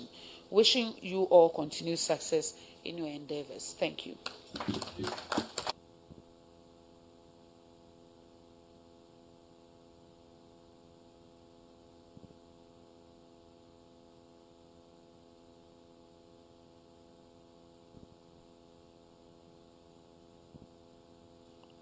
We want to invite, thank you, Fatih, thank you for that. We want to invite the planning officer, Raymond Addo, to lead us in the closing prayer. I had wanted to make a remark to Giba, but Gloria is left. So, oh, Kojoshi is gone, it's okay. Let it slide. You didn't tell me where the item 13 will be. Okay, so you pick your item 13 in the corner. Oh, there's no item 13. No. So the ministry is so broke. I mean, you know what? When Audrey was saying, like, they need publicity, basically, Minister was saying I should tell Giba that a lot of these things, they are packaged into some sort of advertorial that they've given to Giba, that Giba should look upon them with mercy and broadcast for free. You know, so it is a very broke ministry, and we have to do something. Maybe we should do more stories about these things Amo George said, that they don't have any money, and hopefully the money will be used better. But drink water. It's good for your health. It will keep you slim and nice. So, Raymond, if you can give us a closing prayer, and in your prayer, add the money part. That we need grace for financial breakthrough. Raymond Ado, planning officer for the ministry. Thank you. Let's kindly bow our heads in prayer. Heavenly Father, we thank you and we bless your holy name. We give you all praise, we give you all adoration. You alone deserve it. We believe in you, we live, we move, and have our being. We believe that your presence is full of love. Expression of your love for us is above all. We've gathered here not in anybody's name, but we started with you successfully and we are ending with you successfully. Go with us, O Lord, as we are living your presence. May your presence to guide us, O Lord, and the peace of understanding may guide us into all truth, O Lord. Help us to avail the destination, and in the end, we shall give you glory and honor to your name. These and many other things we ask through your Son, Jesus Christ, we pray with thanksgiving. Amen.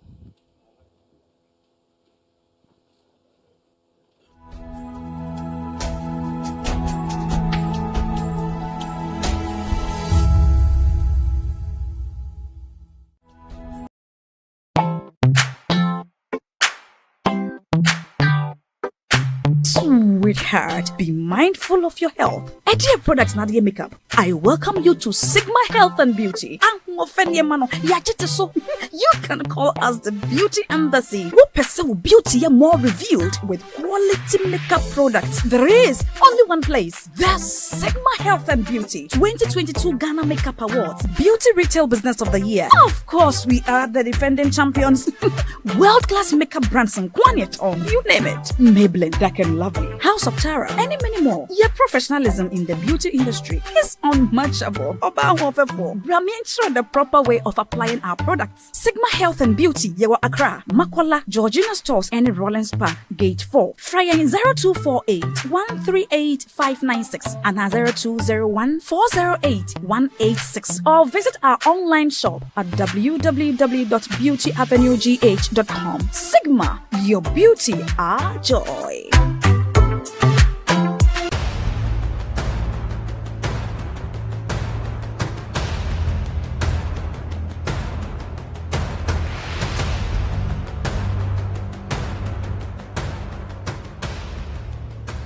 Kwalebu was, I think, 380. 380 Ghana cedis. Yes. But private, some are 500, 450, some are 800, 860. Per session, yes. You have to do 2 every week. Yeah. Even if someone earns 5,000 Ghana cedis every month, that person cannot keep paying 380 cedis 3 times a week for dialysis. Majority of the people who need dialysis to survive in Ghana don't even earn half of the amount mentioned. Some people battling organ diseases end up losing their jobs because their companies cannot keep paying them for always being absent. How are these people expected to afford the monies needed for dialysis as well as other expenses, talk less of the huge amounts they have to come up with for transplantation surgeries outside Ghana when they get donors? It is because of these people that GhanaWeb in August 2023 launched the organ donation legislation campaign to push for the country to pass a law that will guide organ harvesting and transplanting. As Kolebu plans to increase dialysis fees, the situation requires quicker attention and action. And so, we must get Parliament to start discussing the organ donation bill and pass it into law. Now, when this bill is passed, more lives will be saved and the financial burden on patients would be reduced. And that is why we need you to join us on this campaign.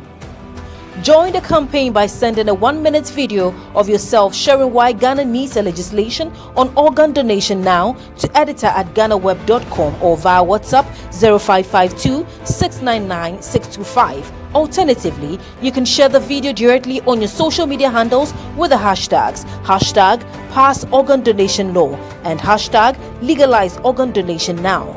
Organ failure should not be a death sentence.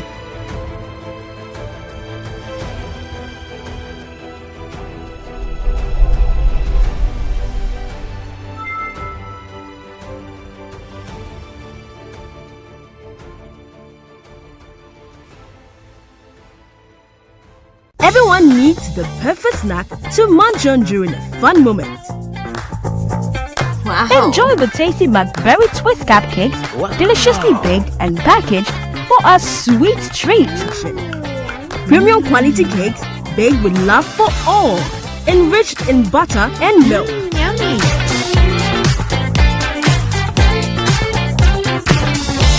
Oh, McBerry Twist cupcakes, simply irresistible. Try one today. This advert is FDA approved.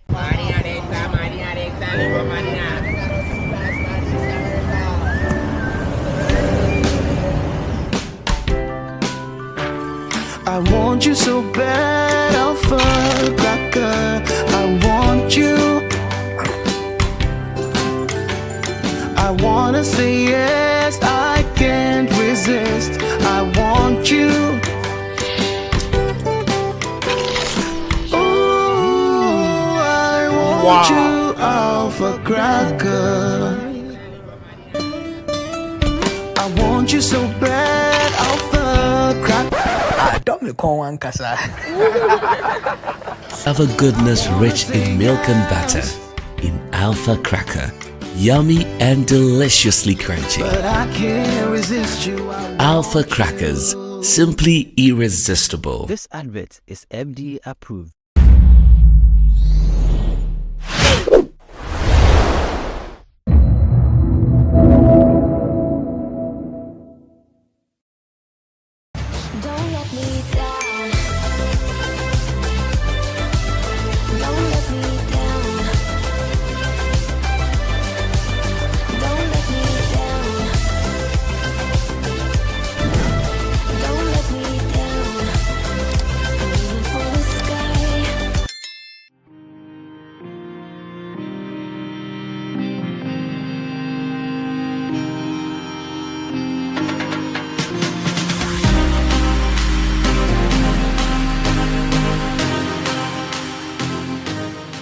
Hi guys, we are back again, Charlie. This is going to be my last video here in Sao Tome. I hope you enjoy watching this video.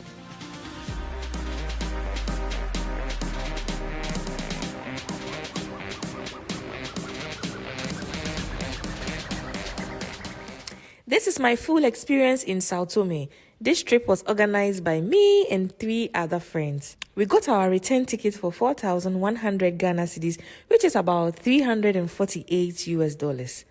We settled in our Airbnb, which we found online, which cost us 100 euros. Morning, family. So this is my view here this morning. This place is amazing. I'm really glad I chose this Airbnb. So beautiful. Wow, I could live here the entire year. The only disadvantage is if you are somebody who can't sleep with noise. In the middle of the night, the waves were so loud, so I could literally hear it in like while sleeping here. So that's the only disadvantage. But apart from that, this place is beautiful. Wow, it's so beautiful.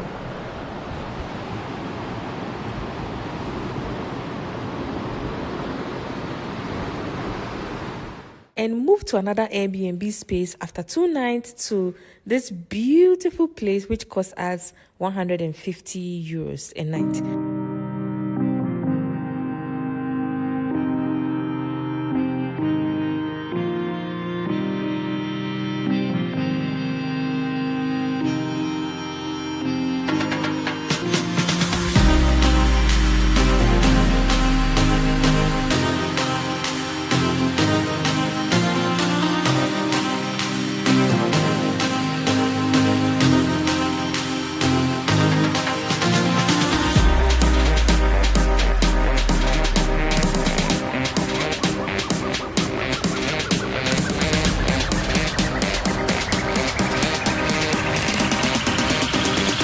On the second day, the first thing we needed to do was to rent a car for 45 euros, but the guy gave it to us for 40 euros a day. It's difficult to move around here on the island without a car, so I would encourage you to rent a car while you are here. If you can't drive, don't worry. They have cars that comes with a driver, but that's going to cost you extra. It will cost you between 50 euros to 60 euros a day, a driver and a car. We exchanged some euros to Dobras, which is their local currency here, and they accept euros as well. So don't worry. If you have any other currency you want to use here in Sao Tome, I would recommend you use the euros here. On the second day, we spotted this island from our Airbnb, so we decided to go check it out. We got to the Santana Hotel, paid 15 euros to see this island. So guys, that over there is the Club Santana Hotel, and we are going to this beautiful island which you saw earlier. Guys, so beautiful. The water is blue, turquoise blue.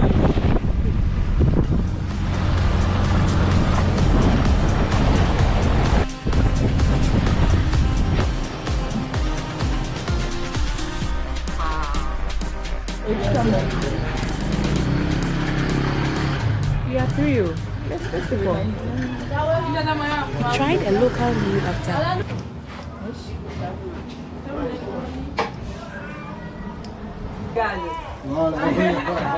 It's like, I don't know what it is, but it tastes like potatoes. Thank you very much. The next day was scuba diving, which we were all excited about because it's going to be our first time scuba diving. And this is how it went. Okay, when you see me doing that, that's equalized. I mean, we have to. And this means going up. This is going up, yeah? This would be going down. Going down, okay. This means I'm okay. This entire activity cost us 80 euros, which was the most expensive activity for the entire trip. Diving close to this shipwreck. Yes, this right there in the middle of the ocean. It's going to be fun. I'm very happy. The good part is you don't have to know how to swim to scuba dive. They would assist you. So on your next stay here in Sao Tome, I'll encourage you, whether you can swim or not, make it a point to at least try this activity. Is it worth it? A big yes.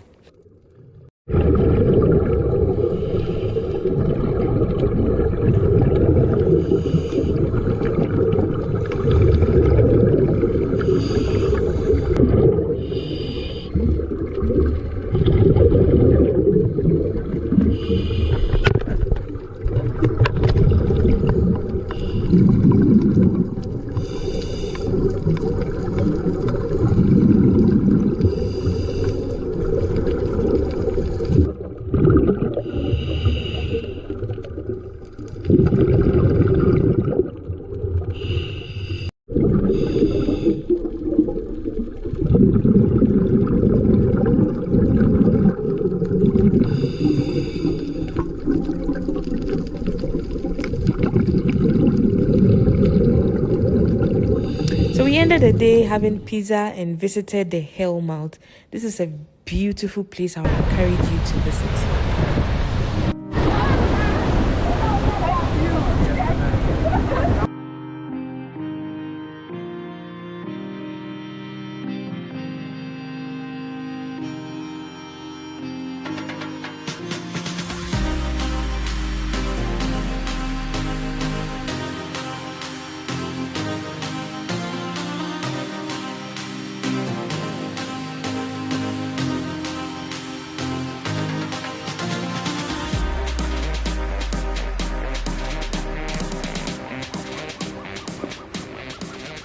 The next day was our tour day, and we were lucky to have our tour guide, who is called JP, with us. The good part is JP also drives, so he offered to drive us for free.